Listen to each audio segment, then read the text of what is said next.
Welcome back, colleagues. Our next speaker is no stranger to the SNP conference stage. He is, of course, embedded in the very heart of Scotland's independence movement, attending meetings, rallies and marches the length and breadth of Scotland. He is a tenacious campaigner for Scotland's right to decide its own future, bringing civic Scotland together around that shared belief.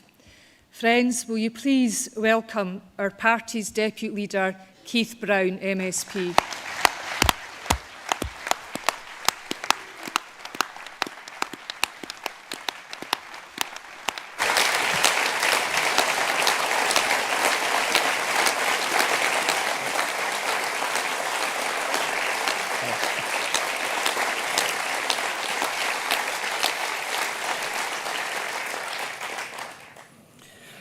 Thank you very much for that welcome, Conference, and I am delighted to once again be standing here today as your Deputy Leader for the 7th year now.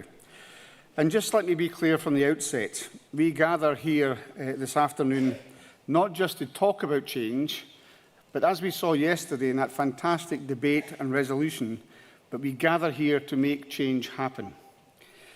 In just 8 months' time, in fact less than 8 months, Scotland will go to the polls to elect the next Scottish Parliament. And friends, it's beyond clear to me that our path to independence and the fresh start Scotland needs runs through May 2026. It is the SNP and only the SNP that has the vision, the courage and the plan to lead us there. And winning next year's election with a clear SNP majority will be the indisputable mandate for an independence referendum that the people of Scotland need. And I'm pleased that we came together yesterday to make that point very clear. Because, Conference, that is how we gave people in Scotland a choice in 2014, and we will do that again. The next chapter of Scotland's story must be written by the people of Scotland and not imposed on us by Westminster politicians, not by Keir Starmer, not by the Tories, and certainly not by a charlatan like Nigel Farage.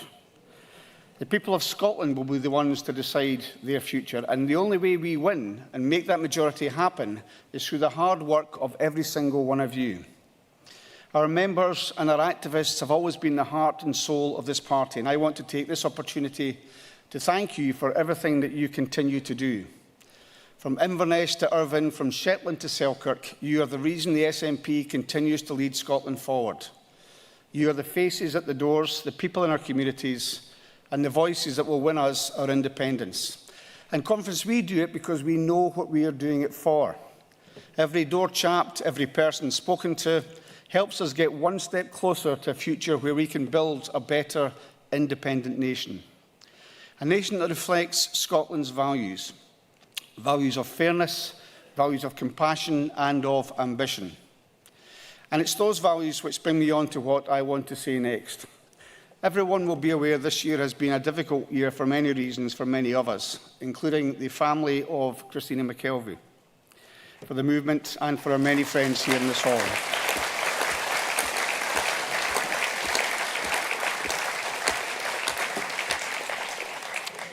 And, Conference, friends, from the bottom of my heart, I want to thank you. I want to thank you for the love, the kindness and the friendship you've all shown to me and to Christina's family.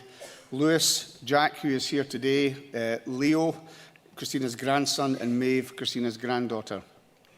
Christina embodied everything that the SNP stands for.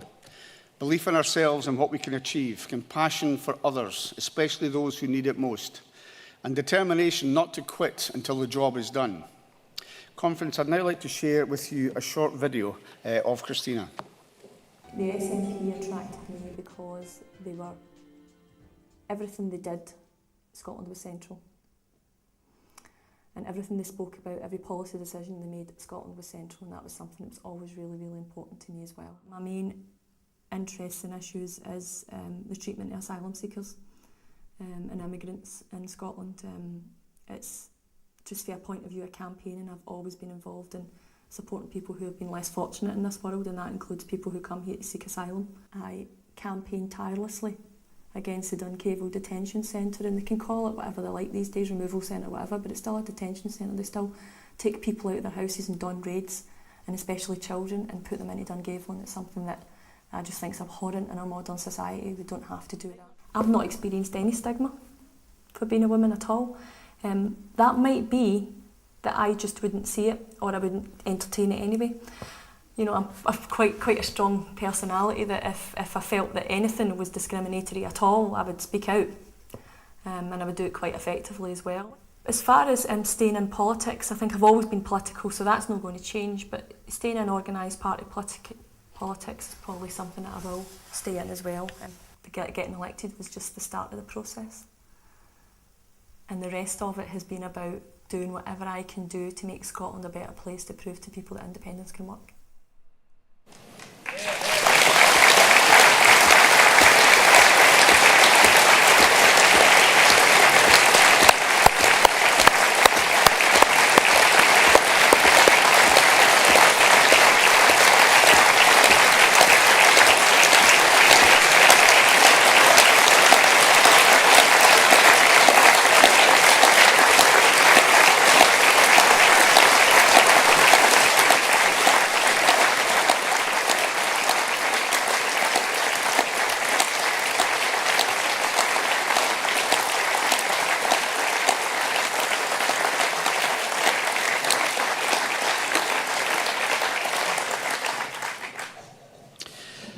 Just to point out a couple of things that Christina said there, I always find it hard to listen to what Christina had to say. I can't get over how gorgeous she was the whole time.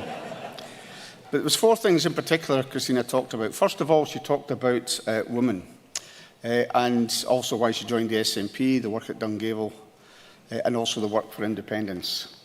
First of all, on why she joined the SNP, she said, and this is really important for us to be more aware of, I think, perhaps than we are, because people outside of the party see this as well. When the SNP talks, it always keeps Scotland as central to what it says. We're the only party that, even if you don't support us, people know will always put Scotland first. It's not a cliche, it's a very important point of the attraction of the SNP to people in Scotland, and Christina was very aware of that. She also mentioned the work that she did at Dungavel, going to protest long before she was elected to the Parliament. That video was around 2009. And Christina went along there, risked arrest on many occasions, and spoke with compassion in the Parliament. We couldn't include that clip in the Parliament on behalf of those children who were kept in Dungavel. And that's so important to remember just now, when we're in this environment. This week in the Scottish Parliament, we had to defend an absolutely horrendous motion from the Conservatives seeking to outdo reform, which demonised asylum seekers. So to see what could be done before by people like Christina, contrast that with what's happening now, is very important. And the 4th point she made, of course, is why we do what John Swinney and his government, the ministers that you see here today, why they do what they do. And that's to demonstrate to people that there is a better alternative to what we have under the UK. But the other point that Christina made was about women. And many people have said that we need more Christinas in our Parliament. And I agree. It was something that she herself was hell-bent on making sure of. She encouraged, supported and inspired many women to get involved in politics. Last weekend, or sorry, the weekend before, I went to the Highland Regional Conference. And as I was leaving, an older woman came up to me and said that she had wanted to stand for the council, but doubted whether she had the ability or whether she was worthy enough to be a councillor. And Christina took her aside, as she often did, gave her a hug, as she always did, and gave her reassurance to say that she was as equally valid, equally able, equally worthy to be a councillor as anybody else. And she was in tears telling me this. And I get that. I'm sure Jack, who's sitting here, gets that every day of the week. People who met Christina and felt the benefit of her support, and in particular women. And given the current toxic climate that we are seeing just now, I think we can all agree that support for women getting involved in politics is more important than ever. And that's why I'm delighted to say today that the SNP will launch a new initiative called Lead the Change, the Christina McKelvey Women in Politics Scheme.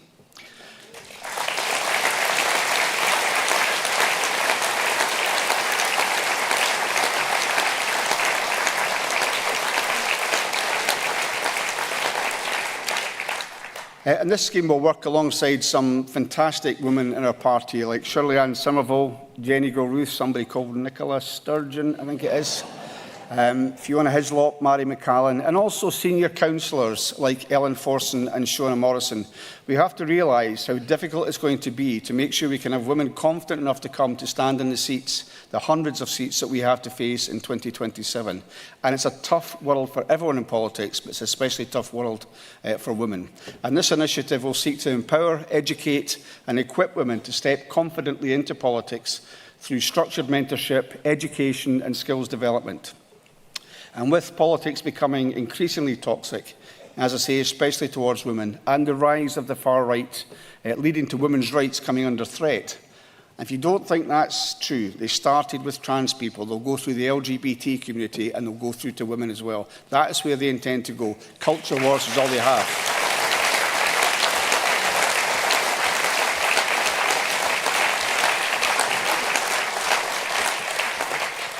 So for that reason, we all must do more, and if we don't, we will all lose out. So I'm delighted that the party can honour Christina's life with something so important, and look forward to sharing some more details with you soon. And one final thing I'll say is that Jack and I, a number of other people in this hall, are working on an event next year. This is a shameless plug. It's happening on the 4th of April. It's going to be called Wear It Pink for Christina. You may know that Christina hosted the Wear It Pink event in the Scottish Parliament for 16 years in support of breast cancer. And we intend to have a ball next year, which will be about Christina's life, and supporting the charities like Breast Cancer Now, the LGBT communities, the Travellers community, on all the causes which Christina was involved in campaigning for. So that the tickets are not yet on sale, but we have some fantastic people. We've got Karen Dunbar as the DJ, for example.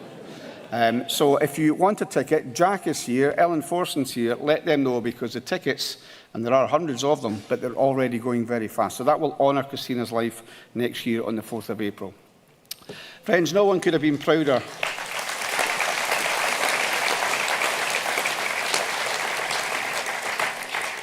No one could have been prouder of what we have achieved with the limited powers of devolution than Christina. Each and every day of having the privilege to govern Scotland, and of course Christina was a minister at the time of her death, the SNP has reflected Scotland's values and delivered in the best interests for the people who live here. But it's no secret that a significant amount of our time and resources is spent shielding people from the worst impacts of decisions made at Westminster. We are consistently left having to step in where the UK government falls short. So whether it's introducing a winter payment for pensioners after Keir Starmer's Labour government cruelly stripped it away, or helping households with the cost of living by keeping bills lower here than in the rest of the UK, after Labour chose to continue to make families pay the price of austerity and Brexit, or whether it's introducing the Scottish Child Payment to help lift tens of thousands of children out of poverty. That will change those children's lives forever. While Westminster, of course, on the other hand, continues to push more children into poverty through cuts and their refusal to get rid of the hated two-child cap. Conference, I think it's important to take a moment to highlight that decision in particular. The two-child cap should have been removed as soon as Keir Starmer got the keys to number 10.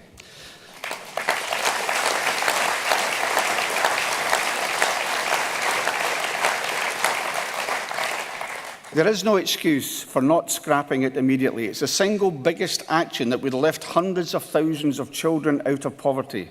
And the fact that Labour has not scrapped it is utterly outrageous. We've all seen the rumours that Labour may do it soon for some children, possibly, maybe, who really knows. But that's not good enough. The two-child cap needs to be scrapped, and it needs to be scrapped completely.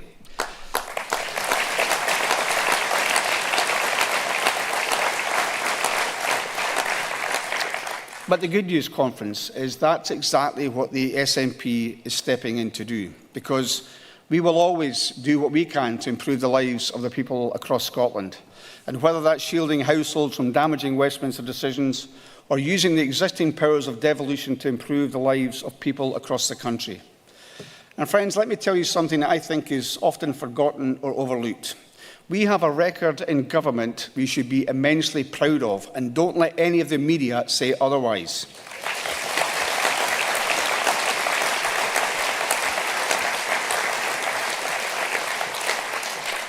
So what's the evidence for that statement? Well, we've provided free prescriptions to every person in this country from the year that we took office. We provide free university tuition fees. We provide free bus travel for 2 million Scots. We have the best performing A&Es in the country. We have free parking at hospitals across the country. GP numbers are increasing. We've expanded free school lunches. We've taken ScotRail into public ownership. We've scrapped peak rail fares. We've delivered transformative infrastructure projects like the Borders Railway. And remember, the Borders Railway was the biggest new railway in the UK for over 100 years. The Queensferry Crossing drew awards from across the world for its design, was delivered for £400 million below budget. When is the last time you had a UK government infrastructure project come in below budget? £400 million.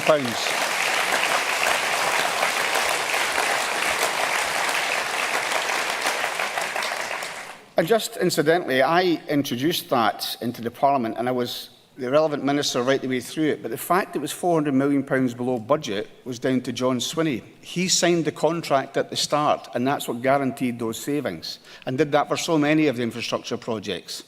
The Aberdeen Western Peripheral route, which many people have used to get here, all the other parties talked about it, we delivered it. And we are the only part of the country where child poverty is decreasing because of the actions we are taking in government. Friends, if this is...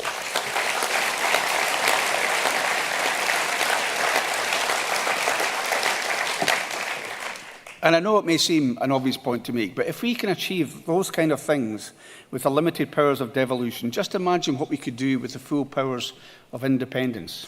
And there's never been...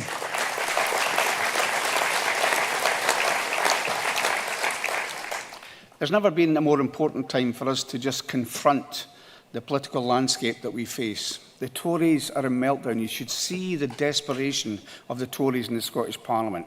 They scream and shout at everything. They know where things are going. They're waiting to turn around and look behind them and see who's going to be gone the next week. They've lost 3 MSPs over the course of the summer to different parties.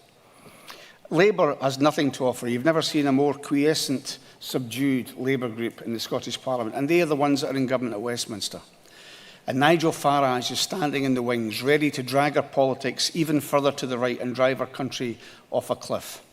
Starmer has dropped the many promises he made to voters just over a year ago and left people feeling disappointed and disenfranchised. He's scrapped the plans for radical reform that he had. He's backed Brexit, the most damaging piece of economic legislation to this country in generations. And just like the Tories, he thinks he can refuse to let Scotland have the right to decide our future. Well, not on our watch. And conference, let me ask you this. If Labour and the Tories both want to balance the books on the backs of the vulnerable, if they both support Brexit, if they both oppose even the possibility of Scotland having a say over its future, then exactly what is the difference between Labour and the Tories?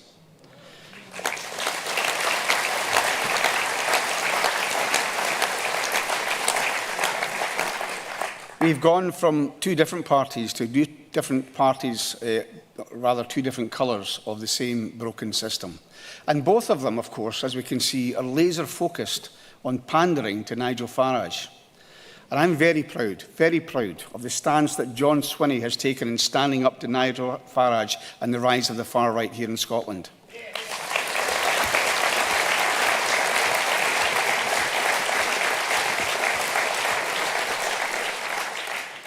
Farage is a man who is manipulating the failure of successive Westminster governments and his own political agenda to spread a vision of division, hate and regression. A man who wants to privatise the NHS, who wants to double down on Brexit and climate denial. And worst of all, he wants to normalise fear of immigrants, fear of difference, fear of change. And actually, what's equally reprehensible is Keir Starmer talking about a land of strangers. Well, friends, let me say this loud and clear. This is not the future that Scotland wants. It's not the future that Scotland will accept. It's not the future that Christina McKelvey accepted back in 2007. We are a party that stands for hope, for progress, and for internationalism. We are a party that will always stand behind those that have most to fear from people like Nigel Farage. And we know it doesn't have to be like this. We know Scotland has a different choice, because Scotland has the SNP. And we are not promising to just manage the decline under Westminster. We are promising to leave it behind. We're offering something better. And we will never, ever back down or apologise for believing that the people who live in Scotland, wherever they came from, are best placed to decide the future of Scotland. A future where we can build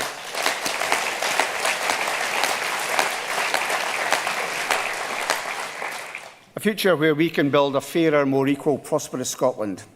A country where workers are treated with dignity and paid fairly. And I hope that many delegates here today were here yesterday, which I heard Ros Foyer talk about the work of the Scottish Government since it came in 2007 on the side of workers. And also, can I just say a wee shout out for Kate Forbes and the work she's done for Alexander Dennis to save those jobs there.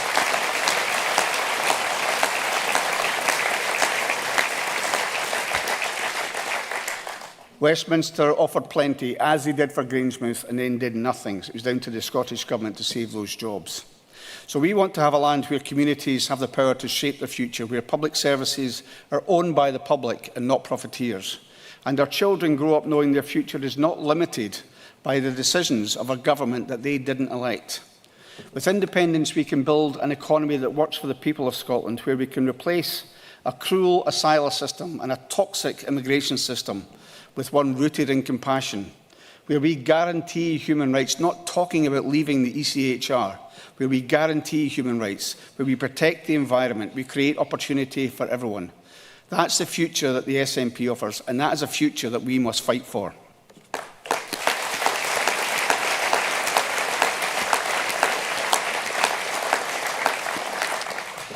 And that's why winning next year is not just important, it is absolutely essential. And I know that we can all feel tired after years of broken promises from Westminster, tired after the setbacks which it suffered, and tired of seeing Scotland's voice ignored. But I would say this to you. The SNP has never and will never give up the fight for Scotland's freedom. We do not back down, and we don't settle for less than Scotland deserves. We have to remain focused on changing the course of our country's history. And we have the people, we have the passion, we have the purpose, and we have the leader to finish the job. So let us leave conference this weekend tomorrow. Go into every community in Scotland and make the case for independence, not just with flags or with slogans, but with facts, with hope and with respect. Let's listen to the people of Scotland across the country and ask them to join us. And in May 2026, let's deliver a resounding majority for the SNP, because when we win, when the SNP win, the people of Scotland will have spoken. And when we win, the choice will be Scotland's to make. Conference, let's win in 2026. Let's build the best campaign yet. Let's build a movement and let's build a nation. Because Scotland's future is not written in Westminster. It's not dictated by Nigel Farage or by Keir Starmer. It's written by the people of Scotland. Thank you.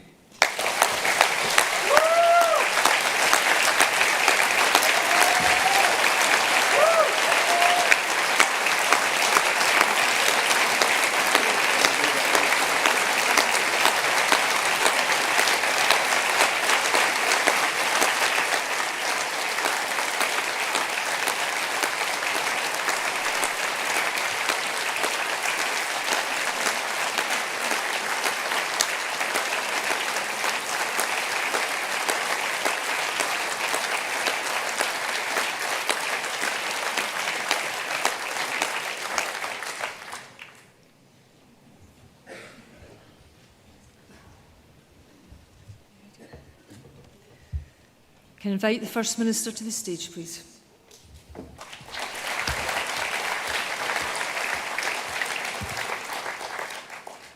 Friends, the Scotland I lead will always raise her voice in favour of peace, justice and humanity. And that same approach to leadership is the approach to leadership taken by my dear friend Nicola Sturgeon, and I'm so delighted that she's here today at our annual conference.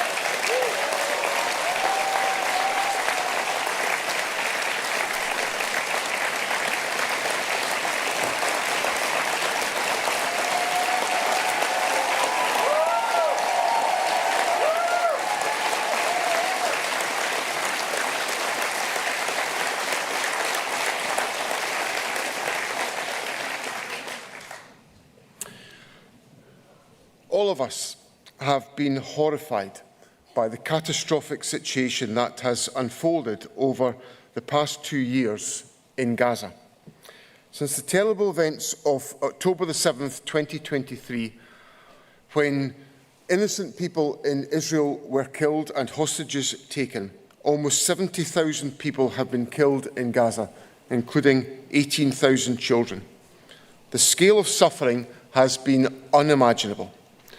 The Scottish National Party has stood proudly in solidarity with the people of Palestine in the face of this genocide. We have confronted this crisis with urgency, compassion, and an unwavering commitment to accountability. Friends, I want to pay particular tribute to two people who have done so much for the cause of Palestine in our country and in our party, Hamza Yousaf and Nadia El Nakla.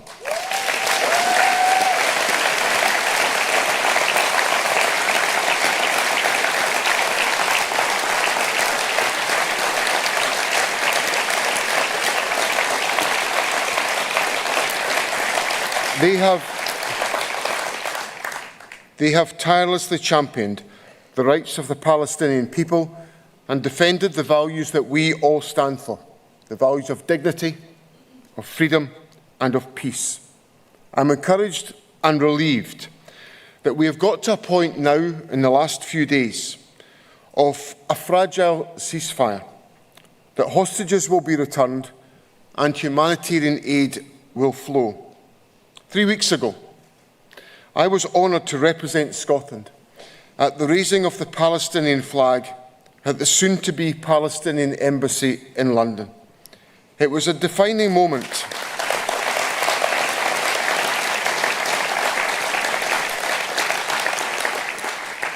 It was a defining moment in securing self-determination for Palestine.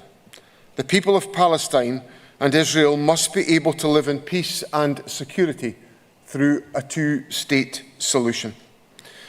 Instrumental in ensuring that the Palestinian state was recognised by the United Kingdom government is our next guest, a man who has spoken with authority and dignity in protection of the interests of the Palestinian people, to address their suffering, their unbelievable pain that they have suffered. And it's now my enormous pleasure to welcome to address our conference His Excellency, the Palestinian Ambassador to the United Kingdom, and my friend, Dr. Hussam Zomlot.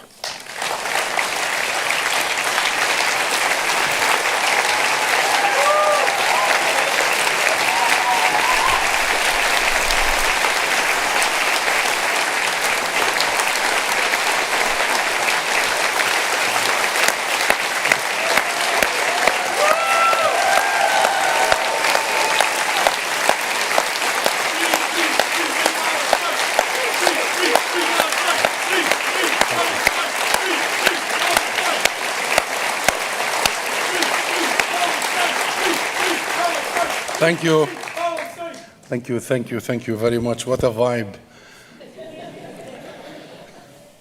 My very dear friend, First Minister John Sweeney, leaders and members of the Scottish National Party,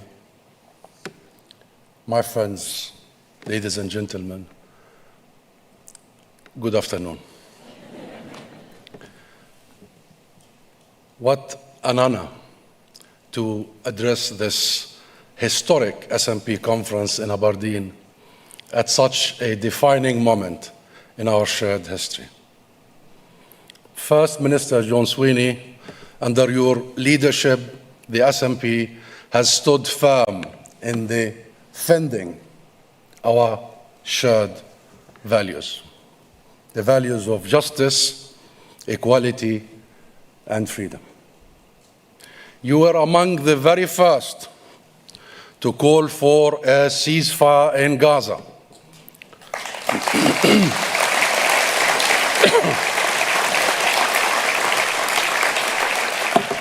You were among the first to demand sanctions on the illegalities, and you were among the very first to call for and uphold our inalienable right to statehood and self-determination.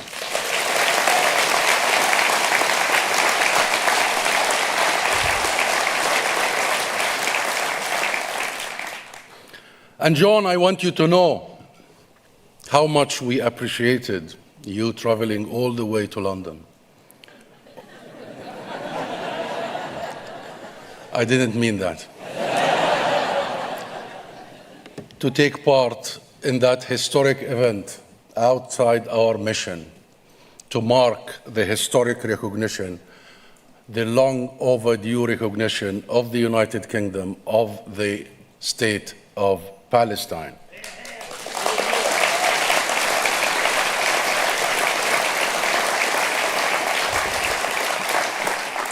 And to me personally, it meant a lot that you were literally standing by my side as I put my hand on your shoulders, the shoulders of Scotland, to say thank you, Scotland, thank you, Wales, thank you, Northern Ireland, thank you, the people of Britain, for that moment. And I also know that you used the brief moments with President Trump here in Scotland to plead for a ceasefire, to convince him that the people of Scotland and the people of the world want his power to enforce a ceasefire. So you and Scotland has something to do with the last few days of finally, the world coming to its senses and bringing Netanyahu, the unhinged Netanyahu, to compliance. Thank you.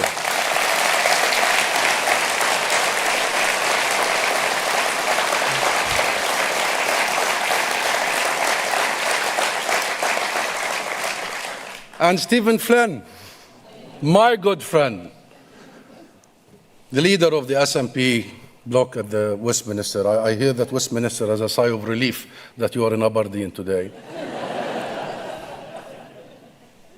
But you are, Stephen, such a powerful example of moral courage and convictions. And we appreciate all that you have done, your voice, your principled positions. Thank you for all that you have done.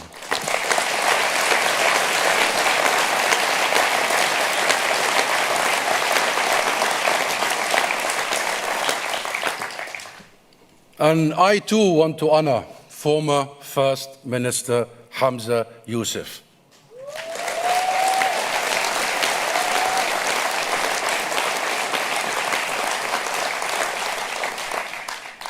And to his wife, Nadia, who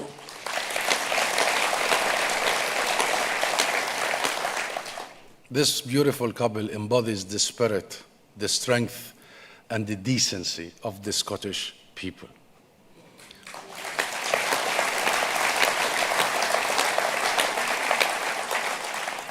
Ladies and gentlemen, 3 weeks ago, the United Kingdom recognized the State of Palestine, reversing more than a century of denial of our right to exist as a free and sovereign nation, with the same right to self-determination as any other people. Following this long overdue recognition, I stand before you today as the ambassador of the State of Palestine.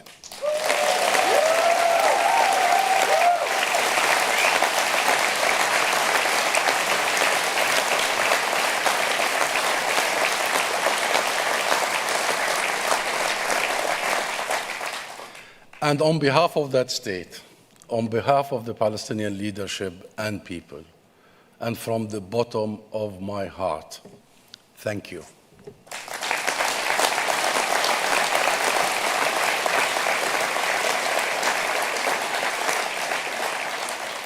The Palestinian people will never forget how the people of Scotland stood by our side when it mattered the most. For generations, the Scottish and the Palestinian peoples have been bound by deep, deep ties of friendship, of solidarity, and shared humanity. Scotland was the first to establish a city twinning between Dundee and Nablus.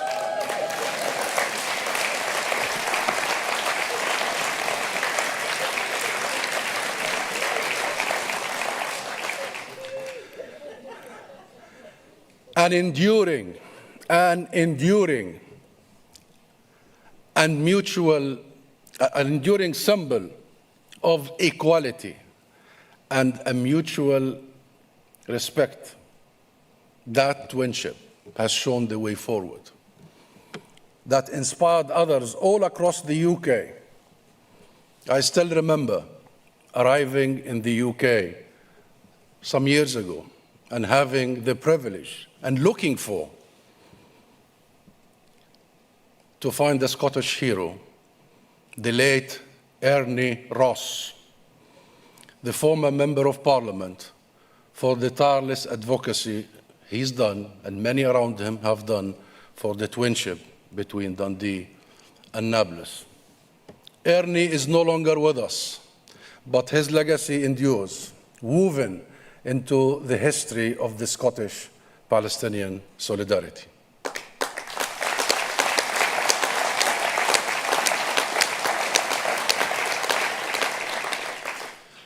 Friends, our relationship is not merely political.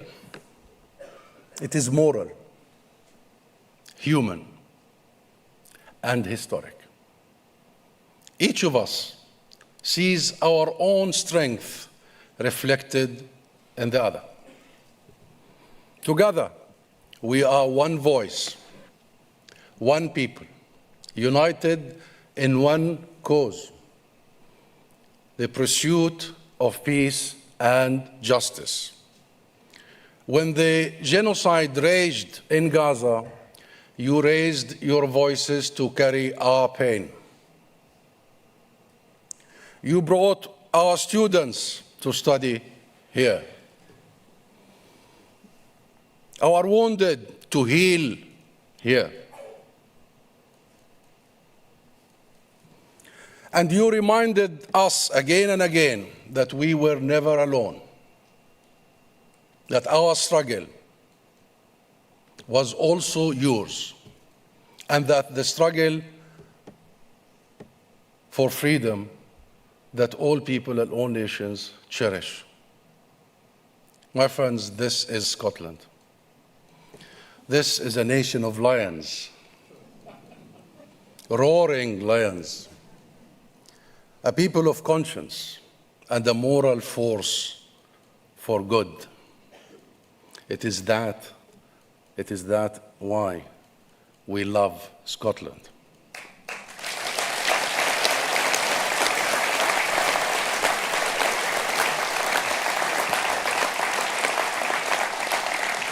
Now, as we stand at the threshold of a ceasefire, of an end to the genocide in Gaza and the ongoing campaign of erasure in the occupied West Bank, we must take a moment to breathe, to grieve, and to process our immense sense of loss. And in that spirit, my friends, I humbly ask you, in honor of Hind Rajab and the 20,000 Palestinian children murdered by Israel, in honor of Dr. Adnan al-Borsh, the director of Al-Shifa Hospital, who was kidnapped, tortured, and killed in Israeli detention, along with hundreds of our Palestinian doctors and medical staff. And in honor of journalist Anas al-Sharif and the hundreds of Palestinian journalists who were targeted and murdered. And in honor of almost 250,000 Palestinians killed or maimed. I ask you to join me in a moment of silence.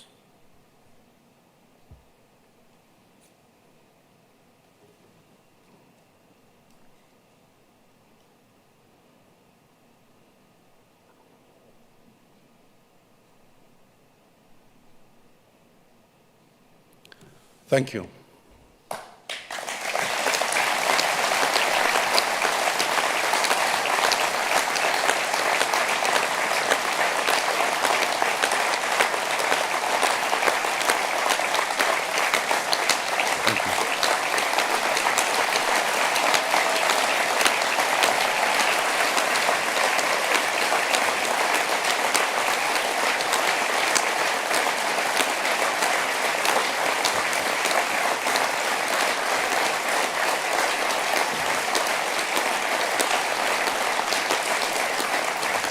Thank you. Thank you very much. Friends, Israel has banned international media from covering its genocide in Gaza for the last 2 years. But it failed to combat this genocide in darkness because of the heroism of our journalists and our people who documented and reported the atrocities.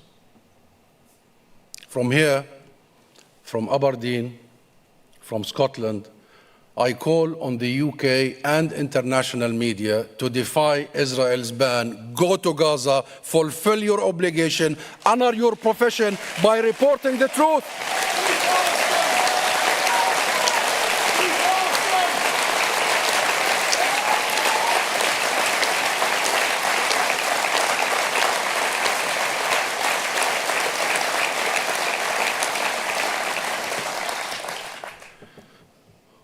And my friends, now is the time to reflect on what we have achieved together and to prepare for the next phase of our common struggle. Because, my friends, while we have won some battles, our mission is far from over. We helped stop the bombs, yes, and you have helped stop the bombs, the starvation, the destruction of Gaza. Now, together, we must fight for liberation. Together, we must fight for the end of Israel's occupation.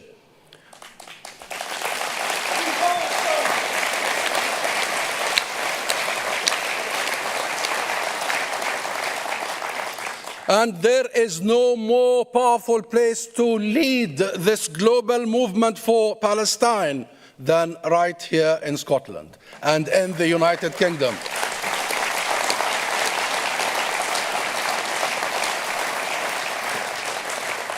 It has been the Scottish and the British people, students and academics, trade unions and parliamentarians who have fueled the global movement for Palestine, just as you did in the struggle against apartheid South Africa.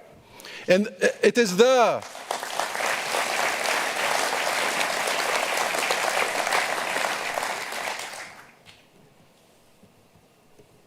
by the way, the UK was the epicenter of the anti-apartheid movement, like Palestine now, like London is the epicenter of the global movement for the liberation of Palestine. And let me say this, like Nelson Mandela was freed, like South Africa was freed, Palestine will be freed.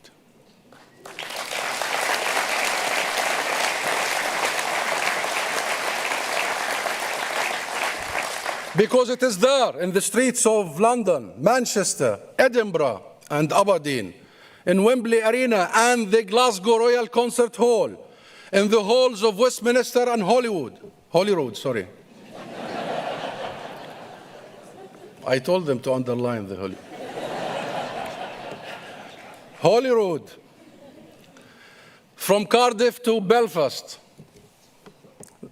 that the world has heard your voices, seen your actions, and followed your lead. You see what is happening worldwide.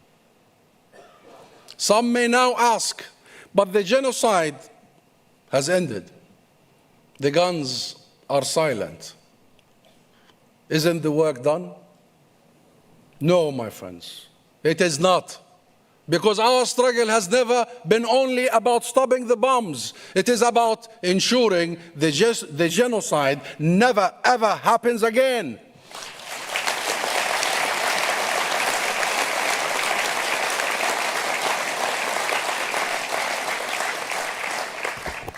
It is about ending the occupation. It is about freedom. It is about the future of our children and yours. It is about peace, a just peace. So, my friends, the UK's historic recognition of the State of Palestine is not the destination. It is only the beginning. We must now build upon it strategically, relentlessly, to establish an independent, sovereign state of Palestine that can protect its people and thrive in peace.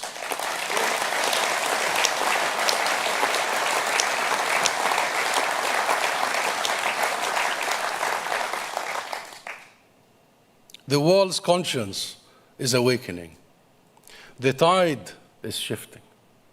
Now is the moment to act, to raise the cost of occupation until it becomes not only unsustainable, but untenable.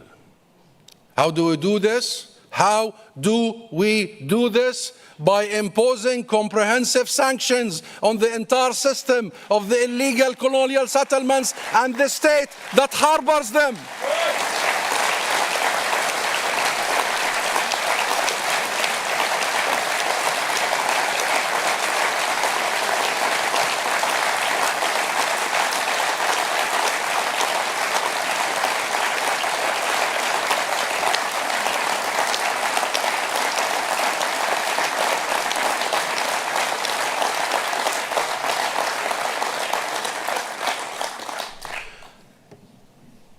And by imposing a full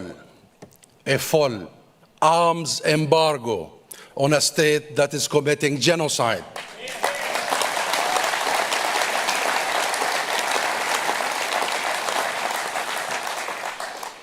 By ending the illegal trade and investments, by banning settlement products, by isolating companies and individuals who profit from the illegalities, profit from the occupation, profit from the theft of our land and our resources. Those must be held accountable.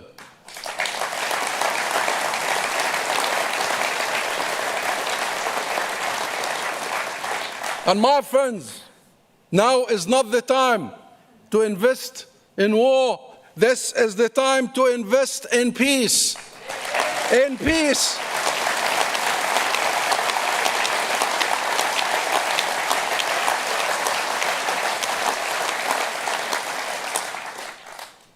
Sanctions are not punishment. They are a path to justice. Without the sanctions on the apartheid regime in South Africa, it would have never crumbled. And the people of South Africa would still remain under that regime of segregation and racism. Because injustice anywhere is injustice everywhere. Because as Nelson Mandela himself said, the freedom of South Africa is incomplete without the freedom of Palestine.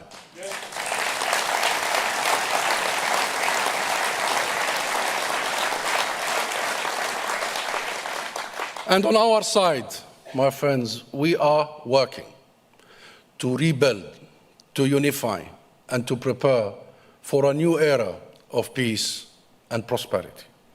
Our guiding principles are clear. Gaza and the West Bank are inseparable. One territorial entity, inseparable parts of one Palestine with its ancient and eternal capital of Jerusalem.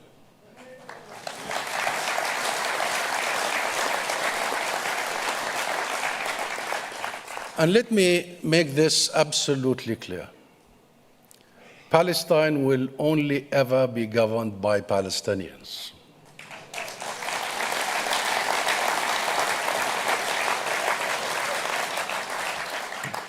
And only the Palestinian people will elect their leaders.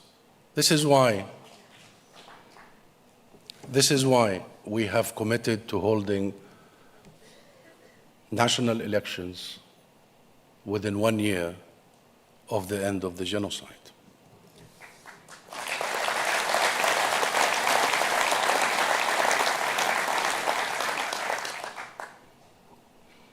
Ladies and gentlemen, this struggle is not only about the liberation of Palestine. It is about our collective liberation from oppression, from deception, from destruction everywhere, from dishonesty, from supremacy, from thinking that there is only one creed, one color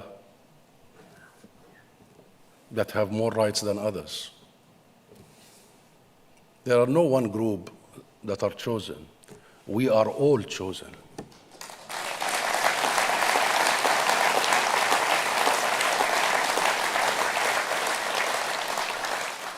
Our struggle, your struggle, is about affirming the sanctity of every human life worth the world.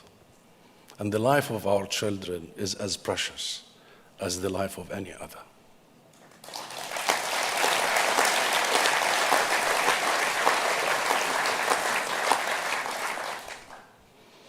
And as long as we stand united in truth and in justice, I know that we will prevail. We will prevail. Like all previous nations, like ours, with righteous causes, have prevailed. It's been long, a long, long march to freedom, but we are definitely on our way. We will see the roots of freedom flourish, not only in Palestine, but in every nation and in every heart that longs to be free. And we will celebrate. We will celebrate together, my friends. We will celebrate soon, sooner than you may expect. We will celebrate a free Palestine. Thank you.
Well, colleagues, what an enormous privilege. But I do have to call you all back to order, because we do have a very important topical resolution in front of us. You should see it up on the screen soon. It was certainly up earlier at the start of our session. There it is there. You can all take a wee moment to cast your eyes over it. But in essence, this topical resolution is our only topical resolution today.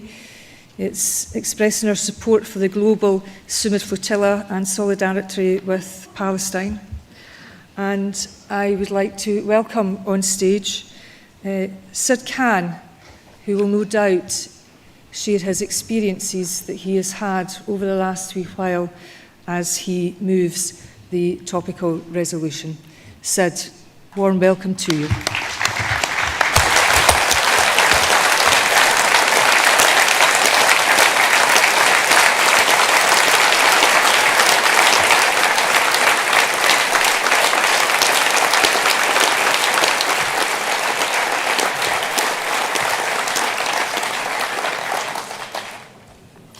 Thank you, Conference, and thank you to the top table for being kind enough to allow me to present this last minute.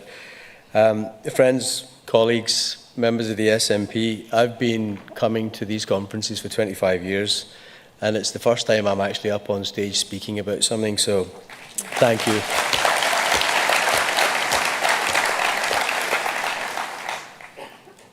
I've just returned. It's quite surreal, actually. Not too long ago, I was in an Israeli jail cell. I've just returned from the Global Smooth Flotilla, which was a non-violent humanitarian mission that set out to break the illegal siege on Gaza and deliver essential aid.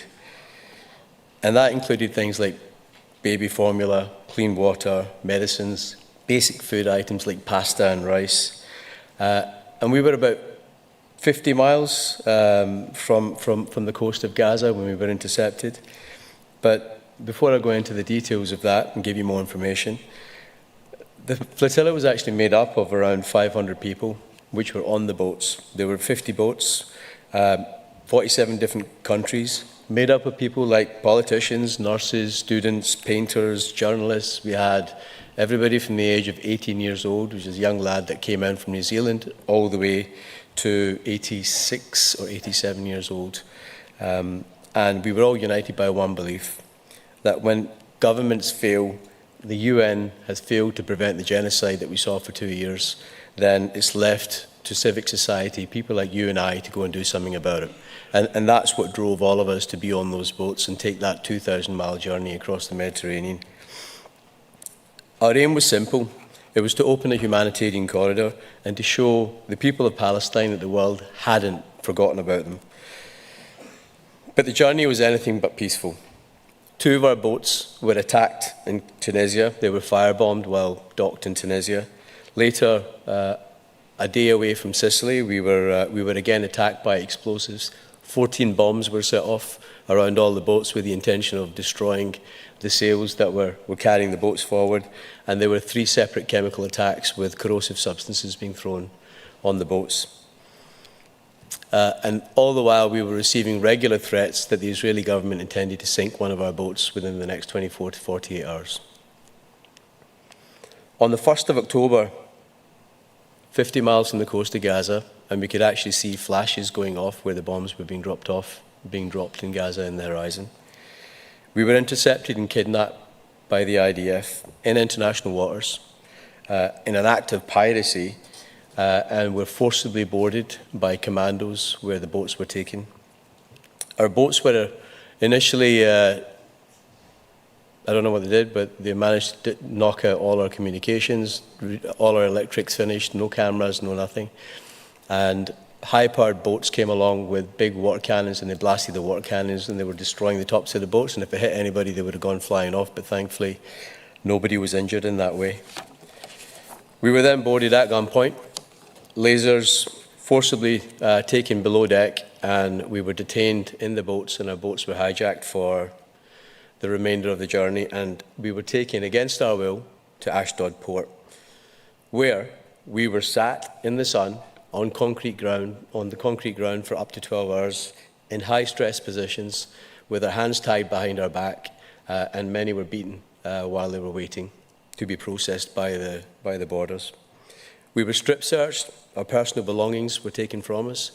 We were given all our medication, and all the equipment that we had was taken from us.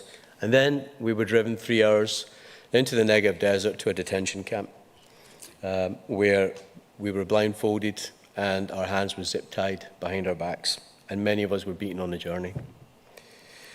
In prison, up to 15 of us were in a cell which was designed for 8 people. There were 8 beds, and 15 of us were being forced to stay in that cell. We were not given access to any legal aid, legal assistance, medical assistance. We were denied showers. I wasn't allowed to leave the cell for the entire 6 days that I was locked. And every single night, we were awoken every couple of hours by armed police kicking in the door with dogs, attack dogs, guns pointed at us to make sure that we didn't sleep for anything more than a couple of hours at a time. 6 long days, I was held without contact with the outside world.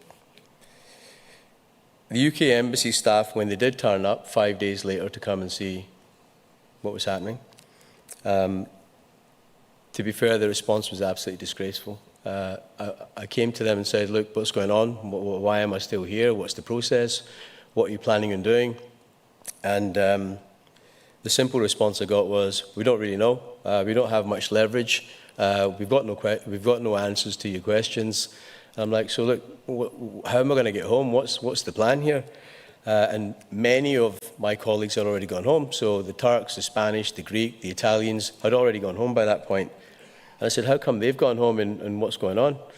And the simple answer I got was, well, that's because their countries have arranged flights and repatriated them through chartered flights back home to their countries. I said, okay, well, that's positive. So what are you doing for me then? Well, the British government currently doesn't have any plans to repatriate you at this point.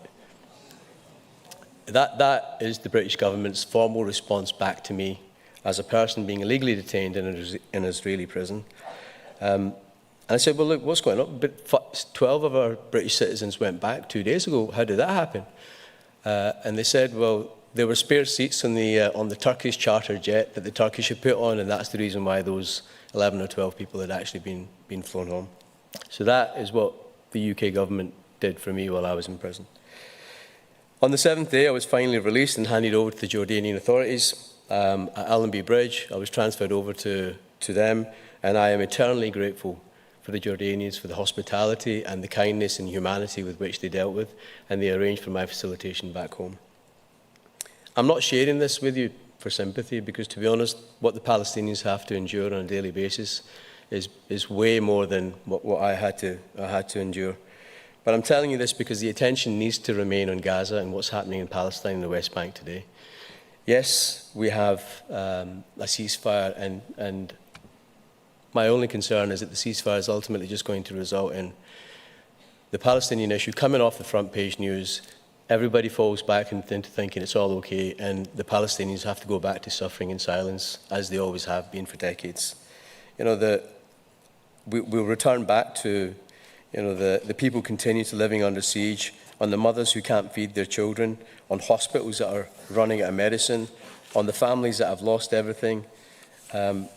And yes, there's talk of a ceasefire, and any pause that spares life is welcome. But let's be honest, these headlines will fade, and the suffering will continue, and the Palestinians will just keep on dying quietly and unseen. But Scotland has never turned its back on injustice. We led the campaign against apartheid when it was unpopular, and you heard the ambassador make that statement. Nelson Mandela's grandson was in the cell across from me for all 6 days. And it's an immense privilege, and I take great pride in him telling me how Scotland was at the forefront of fighting the apartheid and the role that we played, and it made me really, really proud. And it wasn't just Nelson Mandela's grandson; it was also all the politicians and people from around the world that looked at Scotland and said, even though you do not have foreign affairs responsibility, you still take a very principled stand and use this platform to do what you do, and therefore you're applauded, so thank you.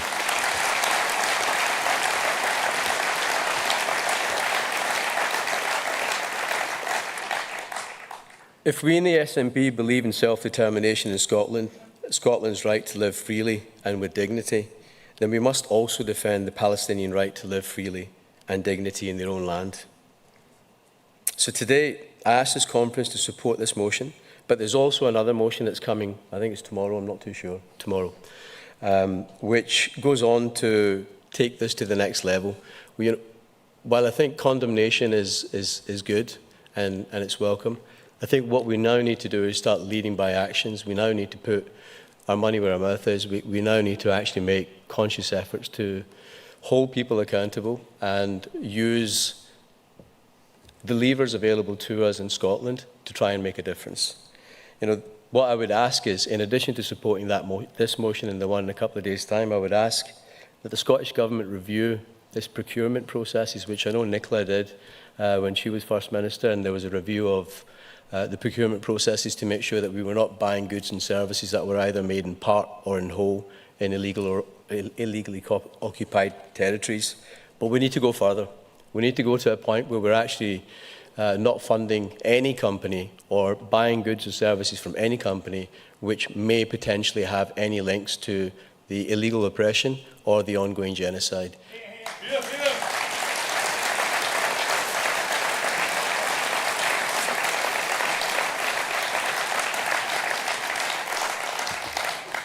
Let Scotland lead with ethical procurement and show the world that even a small nation like ours can stand with integrity when others turn away. When I sat in the prison cell, I thought about home, about here, Scotland, rainy Scotland, and how proud I was to be from a country that believes in fairness and compassion. But belief alone isn't enough. Silence helps the oppressor, and action helps the oppressed. So today, let's match our words with the deeds, and let's make Scotland stand for freedom, dignity and justice, not only for ourselves, but also for the people of Palestine. Thank you. Free, free Palestine. Thank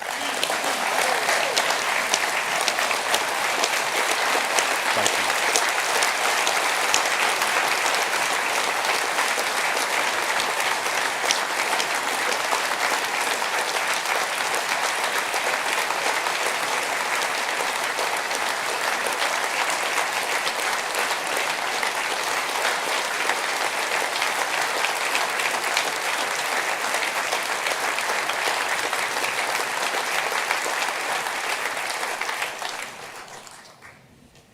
Friends, can I now invite Sadie Matthews to the stage, please? Sadie is the National Equalities Convener, and Sadie is going to second the resolution in front of us.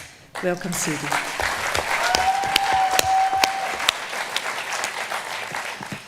Good afternoon, everyone. I have to say thank you for taking the time to listen to this topical, and I really do have to say a huge thank you to the top table who have dealt with my pestering for the past 24 hours. And also thank you to Sid for trusting me to help on this really vital topic. So he has gratefully shared his experience on the flotilla with us all. He was taken for too many nights, and I'm confident I can speak for the entirety of this room that we are so glad to see him home.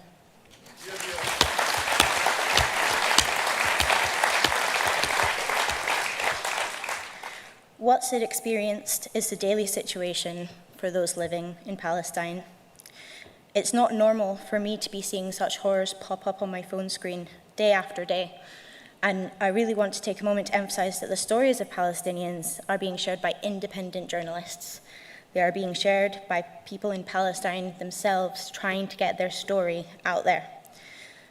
This is instead of the billion-pound media corporations who happen to be in the room with us.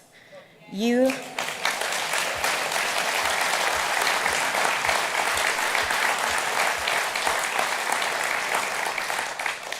have continued to be complicit in a genocide that is ongoing. You have continued to be silent regarding the onslaught of violence these innocent people have faced day after day. You should feel ashamed, and you should reflect on your priorities of your business.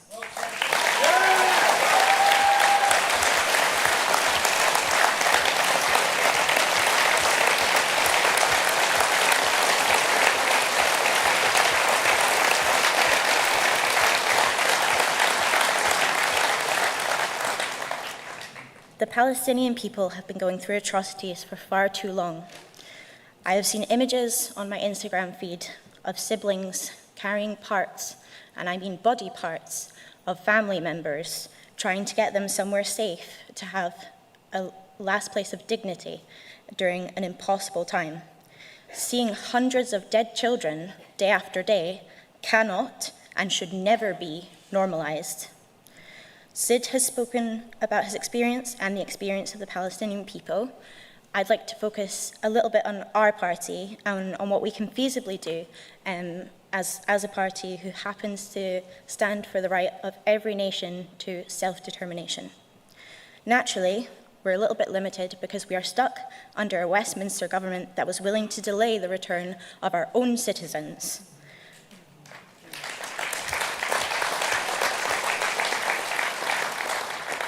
We cannot rely on them to put the interests of the international community at the front of their minds, nor the interests of the Scottish community, given that we as Scottish citizens overwhelmingly support the end of the occupation of Palestine.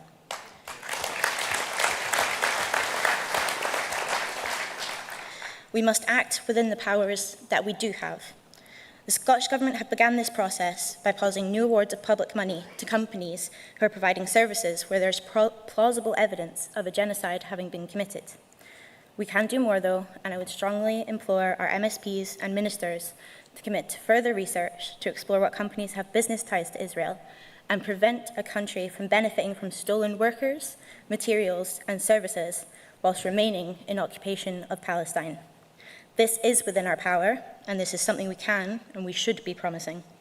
Our sanctions must be stronger. We must invest time into ethical procurement. We owe it to ourselves and to the people of Palestine. Thank you so much for listening to me. From the river to the sea, Palestine will be free. Thank you.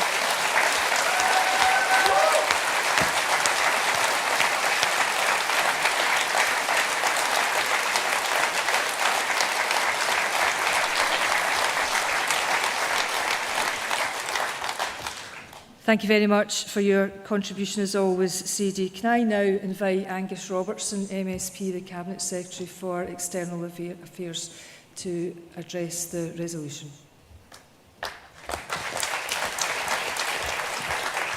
Thank you very much, Convener, fellow delegates. As we meet here at the SNP conference at a time when all fair-minded people here and right around the world hope and pray that we are seeing the end of a genocide in Gaza, the end of the killing of innocent Palestinian people by the Israeli state, the end of the targeted destruction of Gaza, the end of the forced starvation of people in Gaza, the end of the hostage ordeal at the hands of Hamas, and not forgetting the West Bank, the end of settler violence, the end of illegal settlements, and the end of occupation. And in recent weeks, the international flotilla has kept the humanitarian situation in Gaza in the headlines, and I'm so proud, we in the SNP are so proud that Scotland was represented on that flotilla. So a huge thank you to Sid Khan, to Yvonne Ridley, to Margaret Pachetta, and to Jim Hickey. Thank you all so much.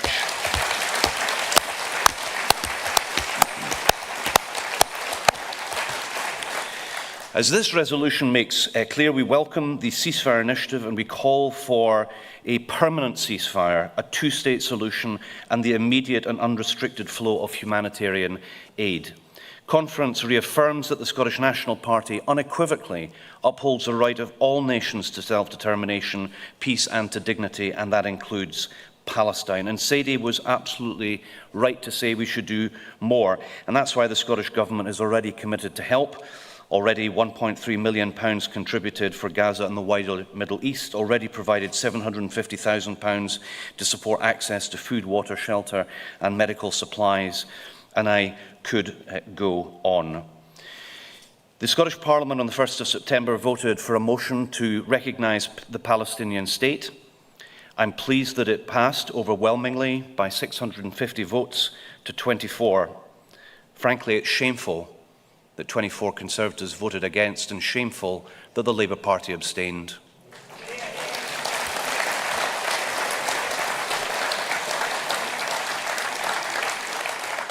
I'm pleased that following recognition by most other countries in the world, the United Kingdom has now also done so, which is why Ambassador Zomlot was able to be here as the properly recognised representative of the Palestinian state in the UK.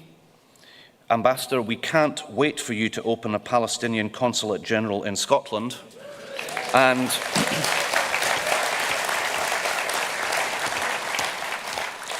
we can't wait for it being upgraded to an embassy.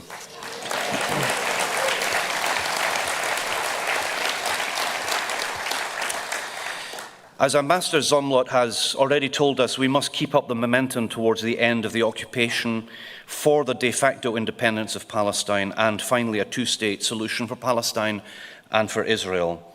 We support you. That's why I'm confident we'll pass this resolution by acclaim. Thank you all so very much, Conference. Thank you.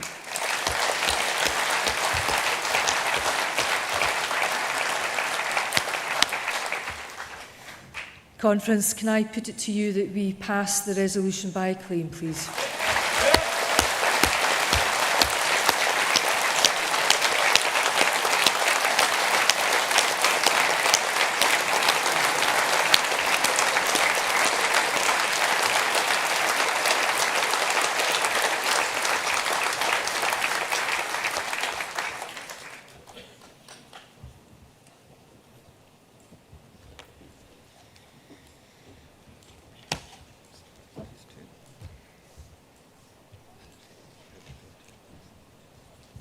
Okay, conference, we will resume the agenda after that rousing start to this session, and we move to resolution number 17, which will be moved by Erin Lux of Out for Independence. Erin. And seconded by Stephanie Melinek. If you stand by, Stephanie, please.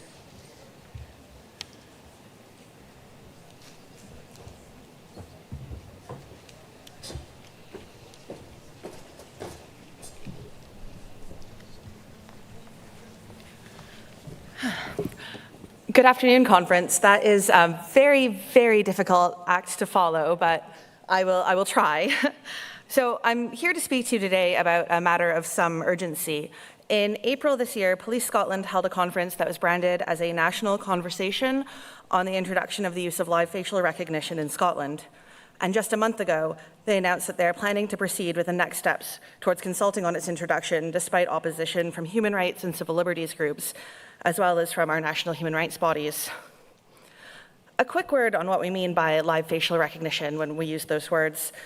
This would mean the introduction of a technology similar to CCTV vans, except that instead of simply capturing video, the cameras are connected to an AI system that is capturing and analyzing the face of every person, adult or child, walking down the street, going about their business. The system then runs your biometric data, your face, against a watch list that is developed by the police with little or no oversight or regulation. If you are then flagged by the system, you can then be stopped by the police. Live facial recognition effectively turns your face into a mandatory ID card. All of this without so much as a debate in our parliament. We only have to look south of the border to see what happens when these technologies are introduced by the back door without regulation, as they have been in England and Wales since 2016. Cases of misidentification, such as one that has led to anti-knife crime campaigner Sean Thompson being accused of being a wanted man after being flagged by a system that he calls stop and search on steroids. Cases of police services being taken to court with judges finding that the technology is being operated with no clear legal basis.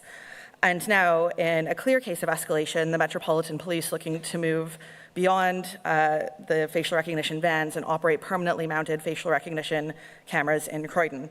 We have also seen the bias in how they choose to use this technology. So outside the perimeter of the Notting Hill Festival, or Notting Hill Carnival, but not at Tommy Robinson rallies. And if we don't act, this could happen here. This is not the first time that Police Scotland have sought to introduce this technology. Back in 2020, the issue of live facial recognition was investigated by the Scottish Parliament Justice Subcommittee on Policing, which noted in their report that and this is a quote, the use of live facial recognition would be a radical departure from Police Scotland's fundamental principle of policing by consent, and that there is no justifiable basis for Police Scotland to invest in this technology. At the same time, our human rights institutions, so the Equality and Human Rights Commission and the Scottish Human Rights Commission, expressed concerns that unregulated use of facial recognition technology could breach our human rights obligations under the International Covenant on Civil and Political Rights and under the European Convention of Human Rights. In 2021, the SHRC raised concerns that Scotland lacked an adequate regulatory environment for policing technologies already in use, let alone to properly manage the introduction of live facial recognition. And make no mistake, without proper regulation, this technology is a threat to our human rights. Imagine the impact on marginalized communities who already have difficult histories with the police, people of color, LGBTQ people, disabled people, of having to risk being surveilled just going to the shops or existing in a public place. The chilling effect on participation in politics and protest. We've seen the heavy-handed approach to people protesting the genocide in Gaza. It doesn't take much imagination to see how further surveillance would only intensify this.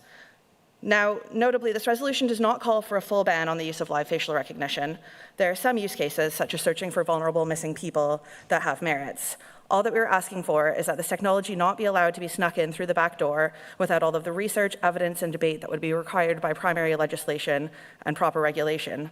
The European Union has led the way on this, as their Artificial Intelligence Act, passed earlier this year, placed firm regulations on the use of live facial recognition and has limited it to the most extreme use cases, such as finding a victim of abduction or in the case of an imminent threat, and it requires judicial oversight for each use. They have specifically disallowed its use as a means of policing large cultural events or protests. Friends, our movement is one for an independent Scotland that is free, equal, democratic, rights-respecting and ready to take our place in the EU. Allowing the use of this technology to go forward without scrutiny from our Parliament risks us turning away from those goals. Conference, please support this resolution.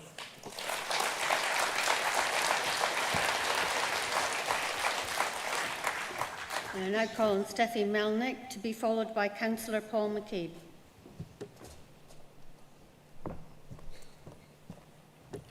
Good afternoon, Conference.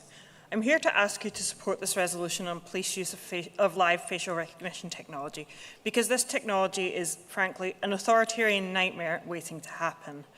This technology is glitchy and prone to false positives, but even if it worked perfectly as it is, at its core, it is the tool of an authoritarian surveillance state. Delegates, I am sure that is not the future for Scotland that you envision. But if we allow the police to begin using this technology without any oversight, that is the path we will start upon. At present, Police Scotland say they wish to police by consent, but using this technology without any consultation, without the permission of our democratically elected Parliament, would drastically alter their relationship with the public. It would result in an environment where everyone is a suspect, always, and guilt is the leading assumption over innocence. This technology is at odds with a free, fair and democratic society. The risk and potential for abuse with no oversight is far too high. Even if everyone involved today is perfectly behaved, does everything right, it can't be future-proofed beyond for future abuses. It would open a Pandora's box to a panopticon that could not then be closed. And Conference, it is very much not the case that if you have nothing to hide, you've got nothing to fear. Quite aside from the shocking rate of false positives at present, there are many reasons for someone innocent of crime to fear this technology. Disabled people may fear that their data could be shared with the DWP, leading to sanctions for the audacity of leaving one's home unaccompanied. Refugees may be reminded of totalitarian states they once fled, hoping for a safer and freer life here. Peaceful protesters may fear retaliation even if no crime was committed. Additionally, delegates, no technology involving any data is wholly secure. Even if someone's data is only held for a fraction of a second while processing, a hacker can also take a fraction of a second to steal that data. Information security is becoming increasingly vital as cybercrime increases. This data could be a threat to many, domestic abuse victims included. Without any oversight, we don't know where it will be stored, how secure that storage will be. Again, we need oversight. And with current high rates of false positives, for example, South Wales Police have reported a false match rate of 89.9%. This could lead to the arrest of innocents, a branding of them as criminals when they aren't. There are also racial discrepancies in effectiveness, meaning this technology would likely further entrench already existing systemic racial discrimination. Again, though, even if this technology was improved, even if these problems were eliminated, it would still not change the underlying fundamental principle. Conference, placing live facial recognition technology in the hands of the police is a decision that, if it is ever taken, it must be by an act of the Scottish Parliament, with the proper oversight and safeguards that entails. Such a huge and dangerous decision cannot and should not be taken single-handedly by Police Scotland. Therefore, Conference, please support this resolution to protect human rights in Scotland. Thank you.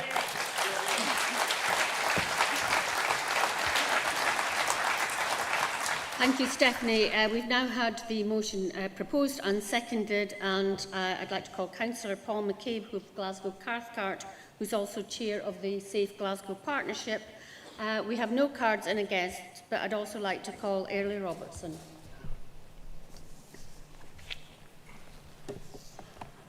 Good afternoon, Conference. Facial recognition technology is a powerful tool that can track people's faces in real time in public spaces without their knowledge or their consent. The Met and Police Wales since 2024 have already arrested 1,000 people and are facing legal challenges. This whole thing is a mess, and this is why this resolution matters. And right now, facial recognition technology is already creeping into our lives. Supermarkets are using it to scan shoppers for suspicious behaviour. Music venues are using it to bar people from gigs, and some landlords are even using it to monitor their tenants. And all of this is happening without proper scrutiny, rules or public debate.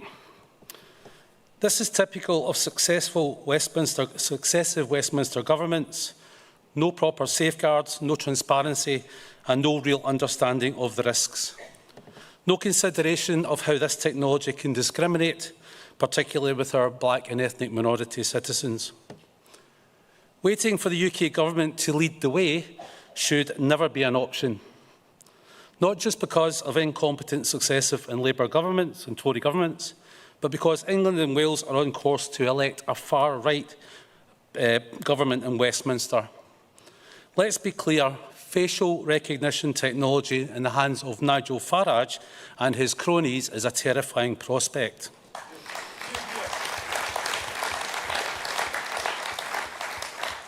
We know what they mean when they talk about law and order. We have heard the dog whistles. We've seen the scapegoating. We cannot allow that kind of politics to shape the future of our policing here in Scotland.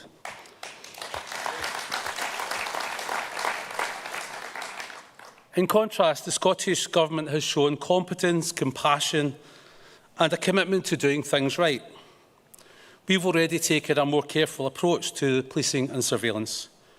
We've shown that we can lead with principle. This resolution is about setting a clear standard. If facial recognition technology is to be used throughout Scotland, it must be on our terms, with strong laws, public trust and full democratic oversight. Conference, our party has always valued and advocated for human rights. So let's protect our civil liberties by backing this resolution. Thank you. And I now call Airlie Robertson, who will be the last speaker on this resolution.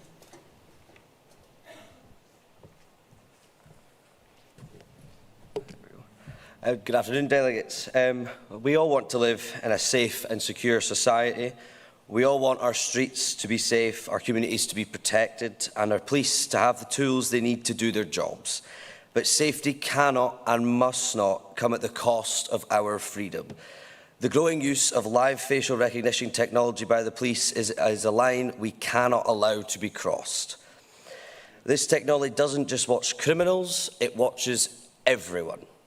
It scans our faces without consent, tracks our movements without cause, and risks creating a society where every step, every protest, every journey is recorded and stored. That is not justice, that is surveillance. We are told by the UK government it is for our safety, but let's be clear, this technology is flawed, biased, and open to abuse. It has already been shown to misidentify innocent people, especially women and people from minority communities.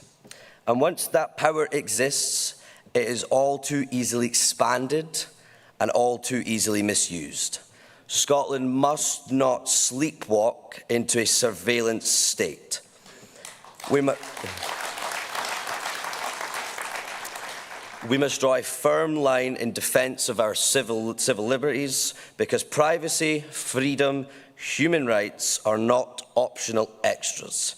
They are the foundation of a fair and democratic nation. We keep our communities safe without turning them into open-air prisons. We can give police the resources they need without giving them the power to watch us all. So let's stand together and say clearly no to live facial recognition without the necessary research. And yes to a Scotland that values freedom, fairness and trust between the people and those who serve them. Because a free Scotland must always be a watched over nation, never a watched one. Please support the resolution.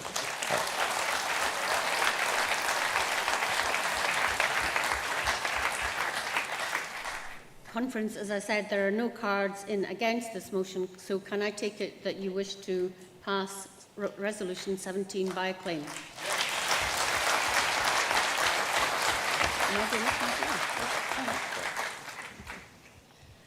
Right, Conference, we move to Resolution 18 on tackling online disinformation, and it is going to be moved by Stuart Cleland of Bucky Branch. Stuart. And it will be seconded by Karen Adam, MSP. Stuart. Sorry, Stuart. Couldn't really call him before this anyway, could I?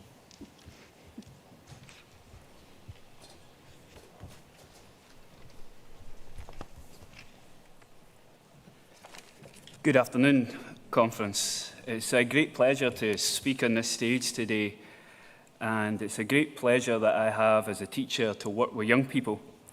This resolution calls on the Scottish Government to develop a long-term coordinated strategy in partnership with schools, youth organisations, families, digital platforms and fact-checkers to build resilience amongst young people regarding online falsehoods.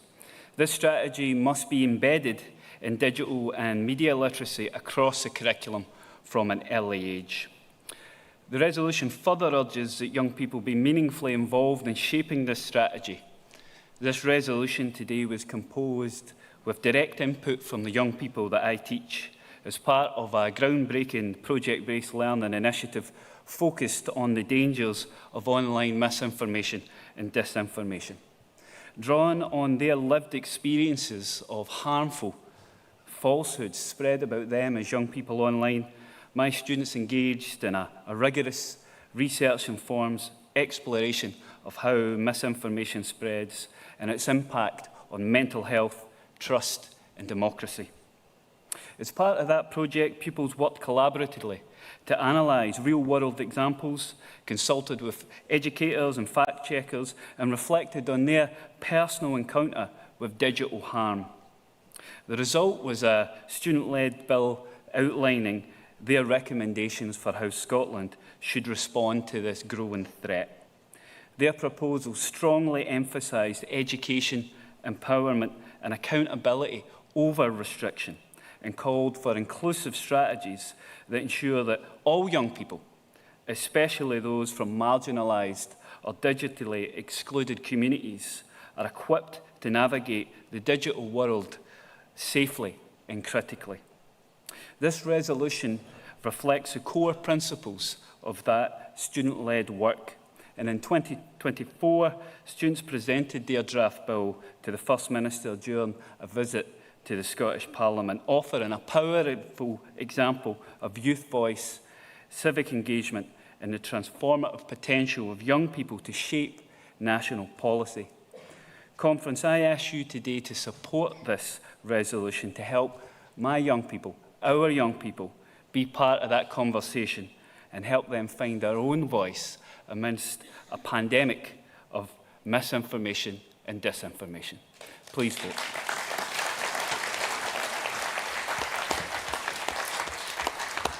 Thank you, Stuart. And can I call Karen Adam, MSP, to second the resolution, to be followed by Lorna Finn to speak for. Thank you, and good afternoon, Conference. I have to say that Stuart might be a bit humble in this, but, or should we call him Manny Cleland, is what he's known as mostly at school. But him and the pupils at Banff Academy have done incredible work on this, drafting a bill on misinformation and disinformation, and been able to present that to the First Minister. And I have to highly commend them and their work for what they have been doing. As they say, Conference, knowledge is power. Information is powerful, but that could be for good or for bad. In the world that we live in today, information comes at us instantly, right there in the palms of our hands. A headline shared or a video clipped, a meme reposted, and before we've had a chance to take a breath, narratives are already formed. And they're spread at lightning speed. I won't be too ashamed to admit, and my children sometimes poke fun at me for this, for falling for an AI video. Who here fell for the bunnies on the trampoline or the skydiving Labrador? Or is it just me? So in this fast-paced information world, we really have to be ahead of the game. I believe that we have a moral duty to make sure our population, and especially our young people, can navigate this online world with confidence.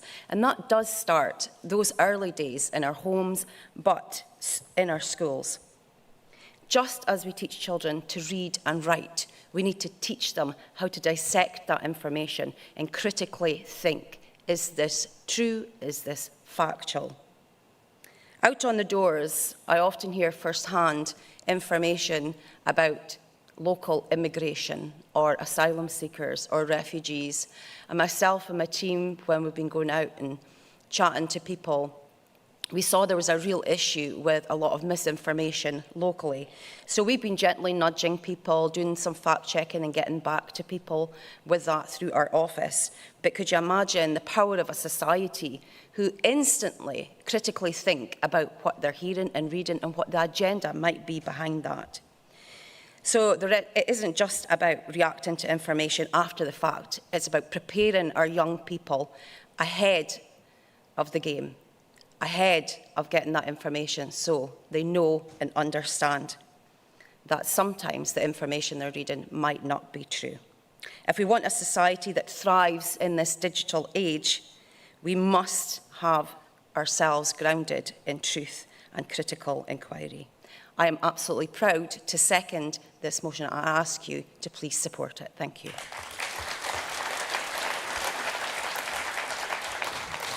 And can I now call Lorna Finn of Glasgow Provan branch. There are no cards in against, but I'd like to also call Josh Frivey of City of Stirling branch.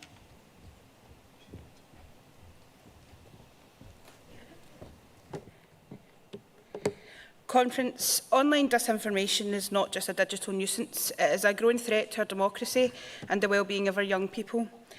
Every day, children in our schools are exposed to hate, conspiracy and misogyny online. This content is normalising prejudice and shaping how a generation sees the world and each other. Teachers across Scotland are telling us that they see the effects in classrooms. Pupils are anxious, confused and too often accepting this type of language and behaviour as normal. That cannot continue. This is why the work of the TIE campaign and their partners in the Institute for Strategic Dialogue matters so much. Their digital discourse initiative, part funded by the Scottish Government, gives teachers the practical tools to help pupils navigate online spaces critically and safely. This work is already underway. Earlier this year, Professional Learning for Teachers was launched as part of a national CPD, and since January, feedback from educators has been overwhelmingly positive. Teachers are telling TIE this training has given them confidence, insight and real strategies to tackle online hate and disinformation head-on. And now, with a £70,000 development grant, the next phase of the Digital Discourse Initiative is in progress.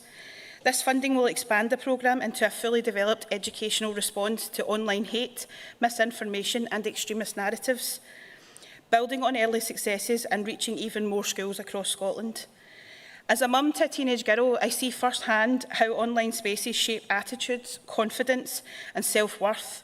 It is vital that we give young people the tools to question what they see, to spot manipulation and to know that hate and misinformation are never normal. As Jordan Daly from the TIE campaign has said, education is one of our strongest defences against disinformation. And Katie Horsburgh from Zero Tolerance reminds us that tackling online misogyny is not just about equality, it's about safety. Resolution 18 recognises the fight against disinformation cannot be left to the social media companies alone. It is our collective responsibility to equip the next generation with the skills that tell truth from manipulation. Conference, Scotland has always led the way in inclusive education. The Digital Discourse Initiative shows what that leadership looks like in practice, and it would be good to see the work of TIE expanded even further so that every school in Scotland benefits from it. By supporting this resolution, we are sending a strong message. We are listening to our young people, we are backing our teachers, and we are protecting our democracy. And this will help us build a kinder, safer Scotland for every young person. I urge you to support Resolution 18. Thank you. And the last speaker on this resolution will be Josh Frivey of City of Stirling branch. Now, Josh is the council by-election candidate for Stirling East, and the by-election's on the 30th of October.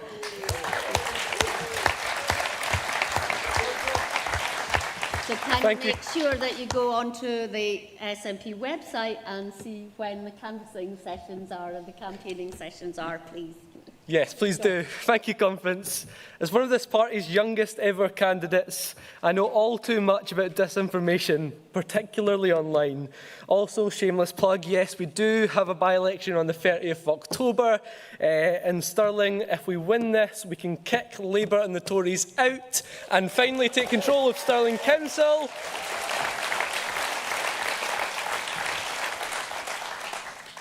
Disinformation is one of the biggest challenges we face today. It spreads faster than facts and shapes how people think and too often fuels fear and division. We all see it all the time, even from friends who we know are good people. They say, did you hear about the migrant who was put up in a hotel, give hundreds of pounds in this fancy hotel? And most mean no wrong.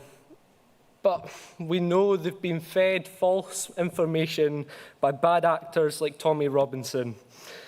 And I don't think I've got enough time to talk about the disinformation spread about our party and our cause by the so-called established media.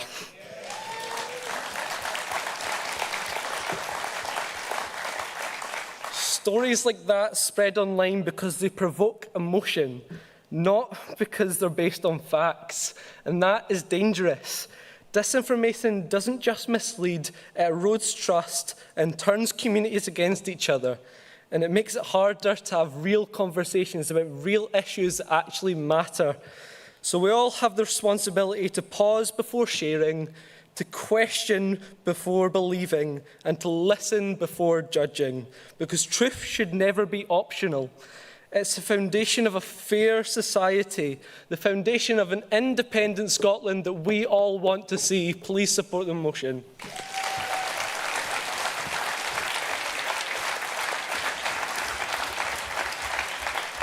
Thank you, Josh. And as there are no cards in against conference, can we pass this by acclaim? Thank you. We now move to Resolution 19, Vision for Scotland's Education System. And to move this resolution, can I call Ben McPherson of Leith Walk?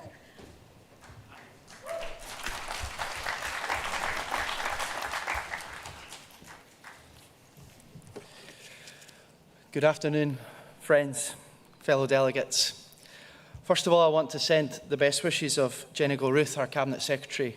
Unfortunately, she's not well today, and I'm speaking on her behalf.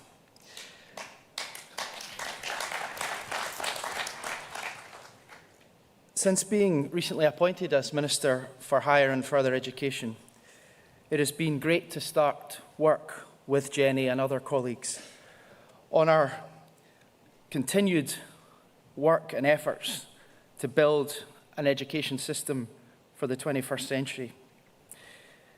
Our most important resource, of course, is our people.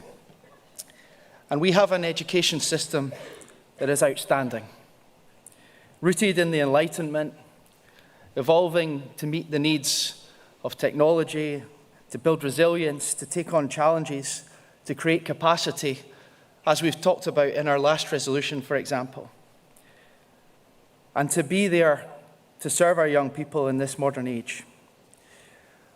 We have an education system which we should all be very proud of, just as we should be proud of all of those working in it. Our teachers, our early years workers, our lecturers, our researchers, our youth workers, and so much more. And as we should be also so proud, of course, of our learners and our young people. On exam results day this year, we welcomed an increase in attainment at Nat 5 higher and advanced higher, a narrowing of the attainment gap, a record number of young Scots from poorer backgrounds going to university, 93% of our young people going on to positive destinations. And what's more, we have more young people going into apprenticeships. Being assembled in Leith, in my constituency, baby boxes are going out all across the country to help our young people have the best start in life. And we're the only part of the UK to offer 1,140 hours of funded early learning and childcare per year to eligible children, regardless of their parents' working status, saving families up to £6,000 per eligible child per year. What's more, over 230,000 children in primaries 1 to 5 benefit from free school meals. We've extended the offering.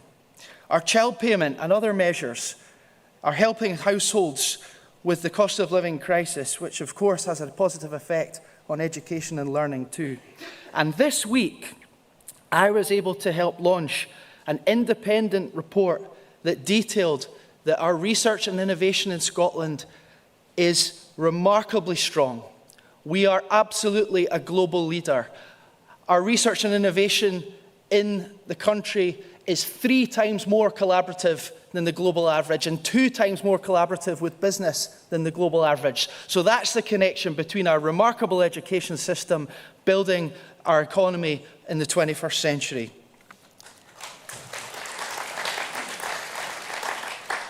Of course, responding to the increasingly positive picture in our classrooms and for our young people is a challenge for the opposition parties sometimes. In fact, the lack of ambition and proposals and solutions from the opposition in the Scottish Parliament on Scottish education is really quite extraordinary.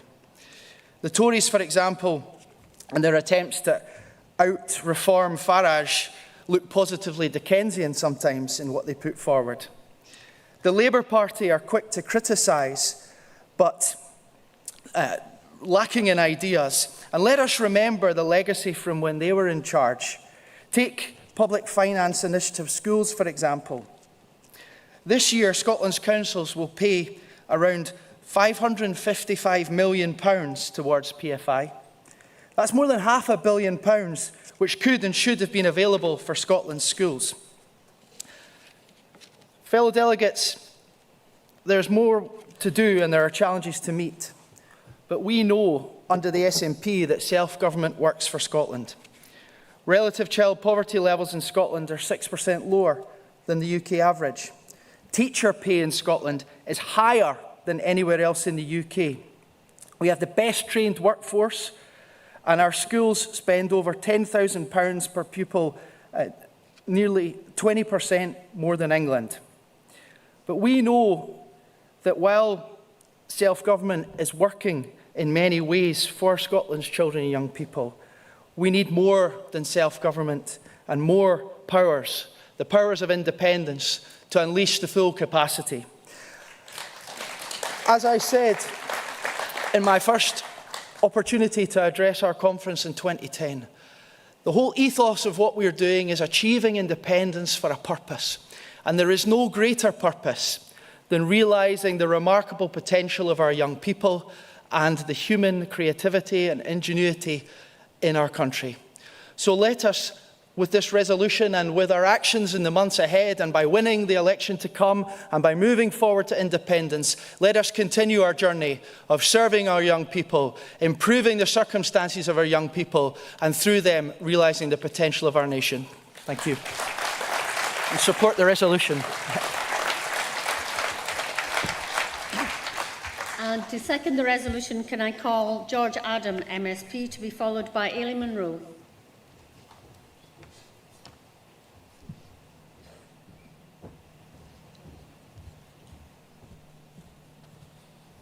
Good afternoon, Conference, and thank you, Maureen. Conference, you'll notice that I'm not Paul McClellan. You've locked out, luckily enough.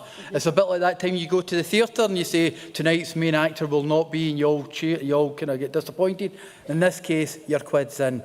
Because basically, I've been on the Education Committee since I entered the Scottish Parliament in 2011, and I've seen the work done successfully in education, and I've seen the tactics used by the opposition to actually play down that great work that we're doing for our children and for Scotland's future. But Conference, we stand at a pivotal moment for Scotland and those in education. And for many of us, it's about our children's future, or some of us that are a wee bit older, our grandchildren's future. I know I don't look like a grandparent, but I am indeed. But since 2007, the SNP Scottish Government has been committed to giving every child the best start in life. And the evidence speaks for itself, even if opposition parties refuse to acknowledge that. Let me share some of the facts you won't hear from our unionist opponents. The proportion of pupils achieving expected level of literacy and numeracy has reached record heights. For numeracy, it's 80.3% of pupils across primary school reached expected levels, while secondary also reached a new high of 90.3%. For literacy, achievement is now a record high in both primary and secondary schools. The poverty-related attainment gap, the gap between young people from the most deprived areas, and is the narrowest it has been in record. Scotland has the highest spend per pupil in the UK and the lowest teacher-pupil ratio, and our teachers are the best paid in the UK. As Ben already mentioned, we've had over 400,000 babies that have received a baby box. My own daughter received a baby box as well for the last 2 grandchildren we had, and that's a story I'll maybe relate to you in the bar at a later date, because it's quite a good story in itself. But it's appreciated by families throughout the country. And since 2021, Scotland has been the only part of the UK to offer 1,140 hours of funded early learning and childcare per year, saving families up to £6,000 per year. Over 230,000 children benefit for free school meals, and Scottish students have the lowest average levels of debt in the UK. All of this working towards the kind of future we want for our children and we want for our grandchildren. But here's what the opposition parties don't want you to know.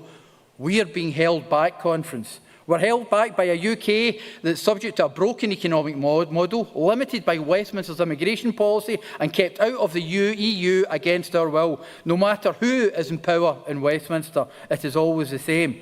But there is another future, another way, Conference. Imagine what we could achieve with the powers of independence. With all the levers and powers that other nations have, Scotland could improve shared parental leave, increase paid maternity leave to 1 year, provide universal access to free early learning and childcare throughout the early years. We could provide every child with a free, nutritious, healthy meal at every stage in their education. We could incorporate the Nordic nations' approach into our system, making learning wholly equitable, inclusive and child-centred. We could rejoin the EU, allowing Scottish students to benefit once again from Erasmus+, opening up opportunities for international collaboration. Conference, Scotland's education system is strong, but it could be extraordinary. Our SNP government has delivered real, tangible improvements that have transformed children's lives. Opposition parties want to ignore that. But we know the truth. We know that with independence, with the freedom to use all the levers of independence, Scotland can deliver on its full vision for education. A Scotland where every child grows up loved, safe and respected. A Scotland with the brightest educational landscape imaginable. That's the Scotland we're wanting to build, and that's the Scotland I want my grandchildren to grow up in.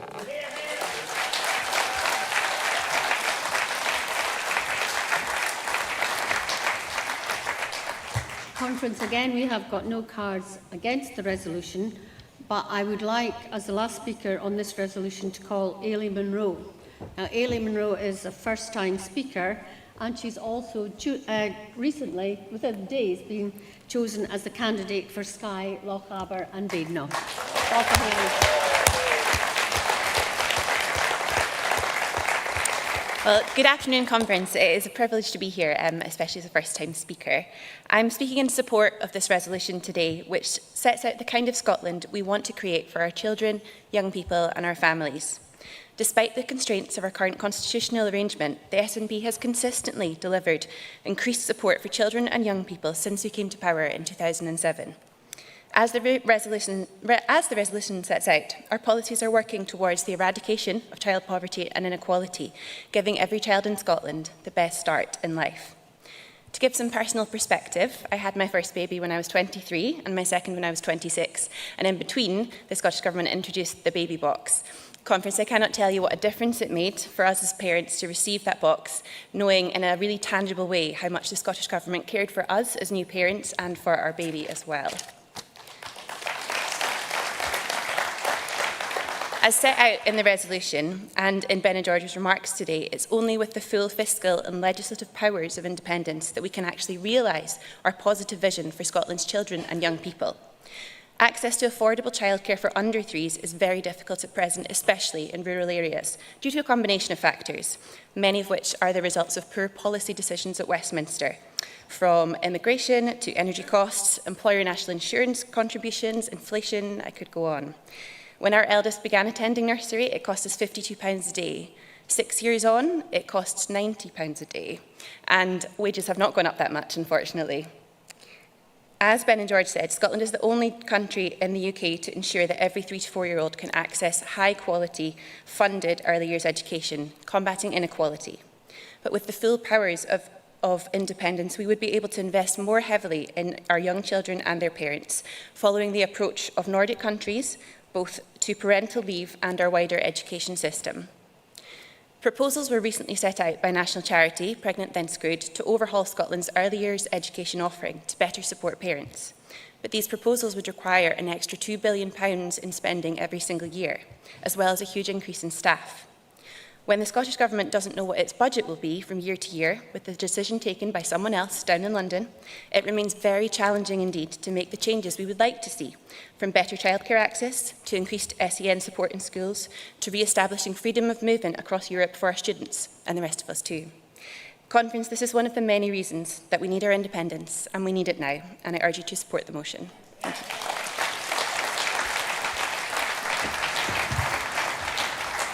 Thank you, Ailey. And again, as there are no cards in against, can I take it that conference passes this resolution by acclaim? Thank you. We move to the final resolution in this session, which is Resolution 20, Integration from Day One for Asylum Seekers. And to move this resolution, I call Mary Love of Provan Branch, to be seconded by Alison Thulis of Glasgow Rep. Thank you, Mary. Good afternoon, Conference. Friends, the way the UK treats people seeking asylum is despicable. It's not an exaggeration to say that this is one of the biggest injustices in our society. I've been a member of this party for over a decade, and I've supported independence for much longer than that. Immigration isn't the thing that brought me into this movement, but it's certainly one of the reasons I've stuck around. Independence is a good idea for all manner of reasons, but this issue makes it urgent. In the year 2025, under a UK Labour government, we've got families in Scotland living in destitution.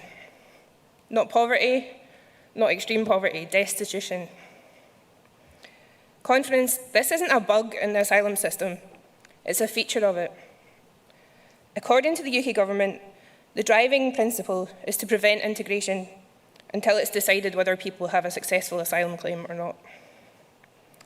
Around half of asylum claims last year were successful in the first instance, and a further quarter were successful on appeal. The vast, vast majority of people claiming asylum have got extremely good reason to do so. Refusing to allow meaningful integration harms our communities, our economy, and it serves no other purpose than to conspicuously punish people just for seeking protection. Conference, the reality is that destitution, misery and isolation are intentionally built into the experiences of people seeking asylum. People are often housed in hotels on the outskirts of towns or in detention centres. People in hotels are given £9.95 a week to survive on. I've heard stories of people not being able to afford to attend medical appointments, access legal advice, and one particularly grim case of 4 people in a hotel in Aberdeen sharing one pair of shoes. One of the most appalling things is how these hotels have made vulnerable people a very visible target for the far right. Even since I tabled this motion a couple of months ago, things have visibly deteriorated, even in Scotland. There's been vicious protests, bricks have been thrown,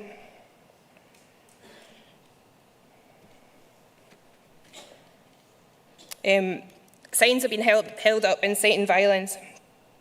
The saltire, which is our national flag, is now being used as a symbol of hostility in communities in Glasgow, including where I live in Springburn. Springburn has been a dispersal area for people seeking asylum for over 25 years, longer than some of our speakers today have been alive. The story of our community is very much one of migration and integration. Our roots and our bonds are stronger than those who seek to divide us. Conference, I'm proud to be a member of a party that has bucked the anti-migration trend in recent times. I know how difficult it is for people in the asylum system to hear politicians denigrating them, even the Prime Minister of the UK. Shame on him.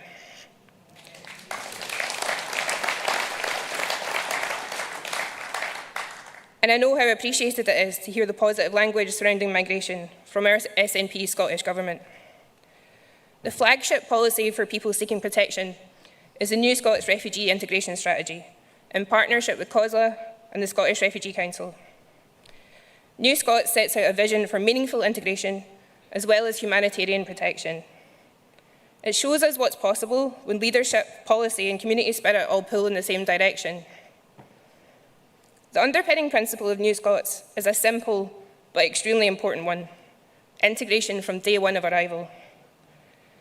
If this principle was adopted by the UK and extended across the whole asylum system, it would mean an end to state-sanctioned destitution, an end to indefinite detention, an end to work bans and meagre asylum support. It would mean the beginning of a new chapter of integration, one which says we are not an island of strangers. We're an island of neighbours, friends and family. Conference, let's call upon Westminster to follow the example of our SNP Scottish Government and say it loud, say it clear: refugees are welcome here.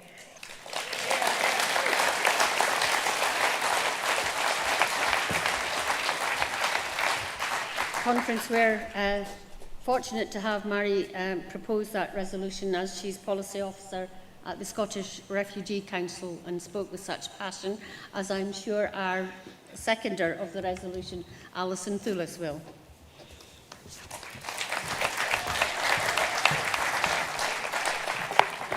Thank you very much, Conference. I would like to start, first of all, with some lovely news this week. Our good friend and colleague, Councillor Rosa Sally, had her baby this week. And I think we can all welcome that. Rosa has a proud history here in Scotland, coming here herself as a refugee and now representing a ward in Glasgow City Council as an SNP representative. She's come a long way and shows what the positive contribution can be of people who come to make Scotland their home.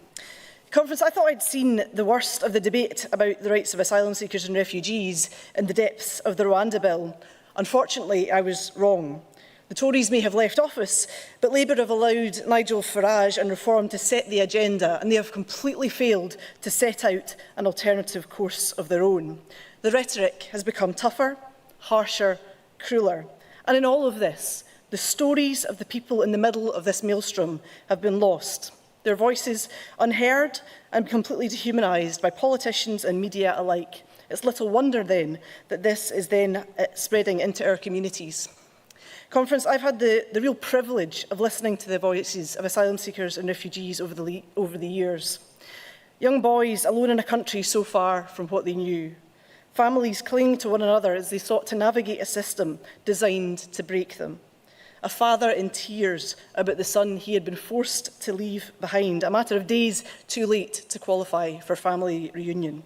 People who'd been tortured, seen brutality, who are haunted by their experiences. But Conference, I've also listened to the warmth of the Mary Hill Integration Network Joyous Choir, to the wee ones growing up with Glaswegian accents, to those who have found life and purpose here in the safety of Scotland and the home that we have given them. And I'm convinced if more people took the time, just took the time to listen to those stories, to listen to their neighbours, they too would find that they had very much in common with them.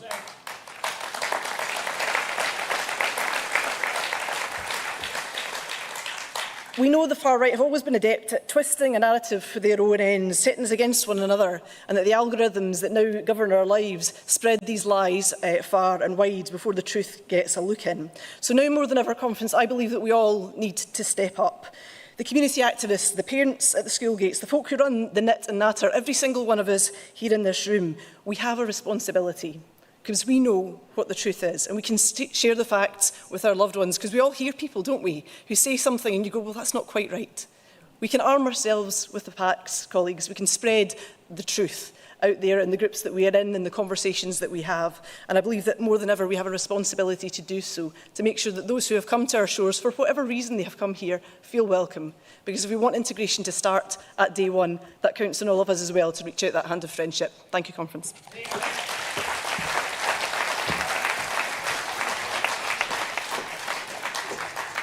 Thank you, Alison. Can I call to speak for the resolution Councillor Abdul Bostani, who speaks from the position of lived experience, to be followed by Councillor Susan Aitken.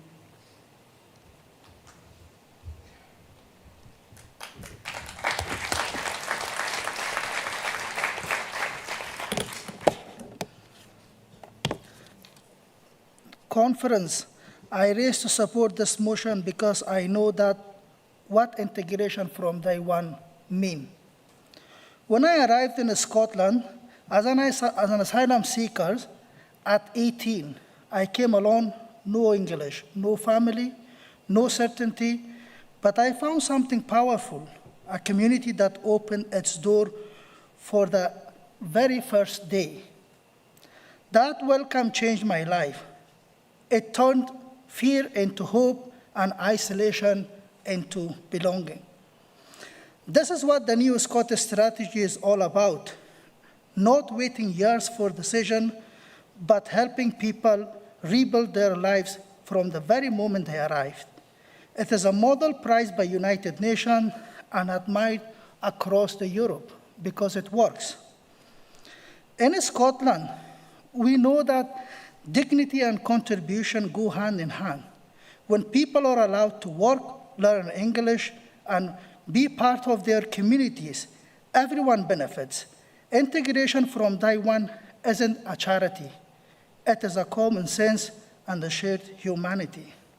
That is why we must continue to call people in asylum system to be allowed to work. No child should go hungry for immigration rules, and no mother should face homelessness while waiting years for Home Office decision. Asylum seekers are not illegal.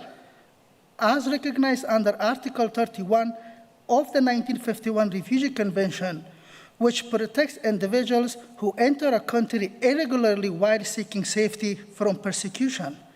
Under the Convention, refugees are guaranteed key rights that ensure their safety, dignity, and ability to rebuild their lives. They are entitled to non-discrimination, decent work, housing, education, freedom of religion, and access of justice. Every day in Glasgow, I see new Scots giving back as volunteers, carers, students, small business owners. They make our city stronger, our culture richer, and our nation fairer. Scotland.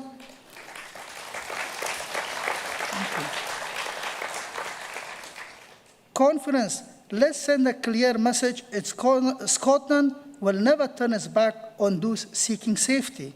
We will continue to lead with compassion, with evidence, and with pride.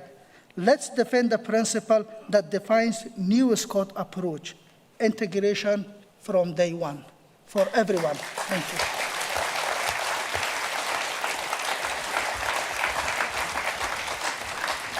Thank you, Abdul. And the last speaker in this, for this resolution, as there are no cards against, will be Councillor Susan Aitken, Leader of Glasgow City Council.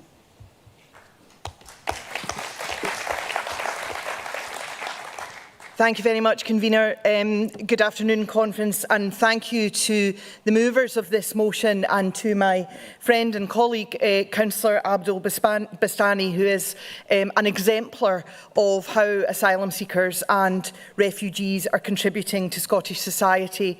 Colleagues, a few weeks ago, Nigel Farage came to Scotland to unveil his latest Tory defector. And while he was here, he told a barrage of poisonous racist lies about my city. I'm not going to amplify them or repeat them here, but he did it on the basis that he had apparently discovered that Glasgow is the biggest asylum authority, the biggest asylum seeker destination in the UK.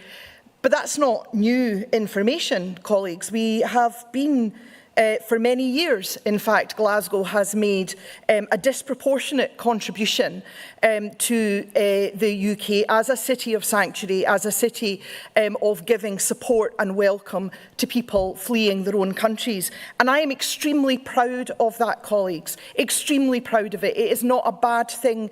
It is something that I celebrate. My colleague Councillor Bastani and Councillor Sally, who've been mentioned already, are the living proof of it.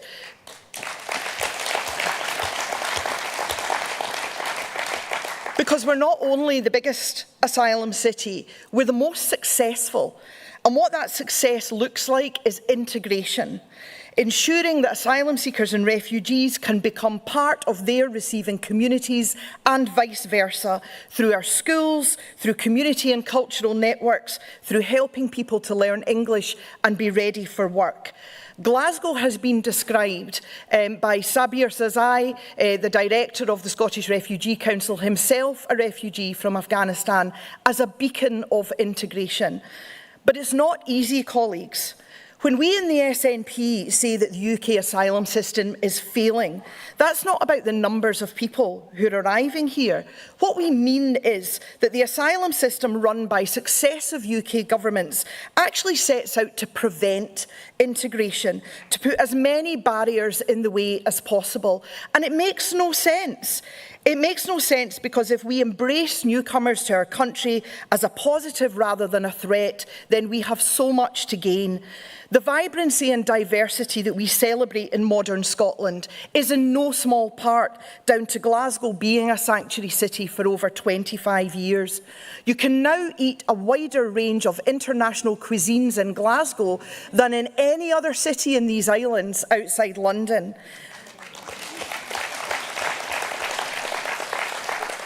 Glasgow's bucking trends across Western Europe in having a growing working age population. That's a good thing, Conference. That's what Scotland needs, and asylum seekers and refugees are a huge part of that.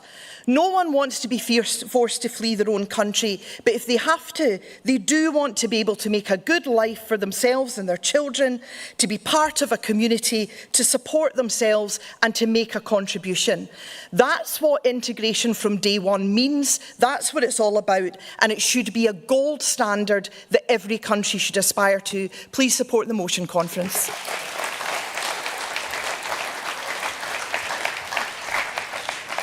Thank you, Susan. And as I said, as there are no cards against this resolution, can I take it again that Conference passes this by acclaim? Thank you, Conference. And we close this session on time. Can I ask you to take time this evening to go to one or other of the fringe events that are happening, and welcome you back at 10:30 for a prompt start tomorrow morning. Thank you, Conference.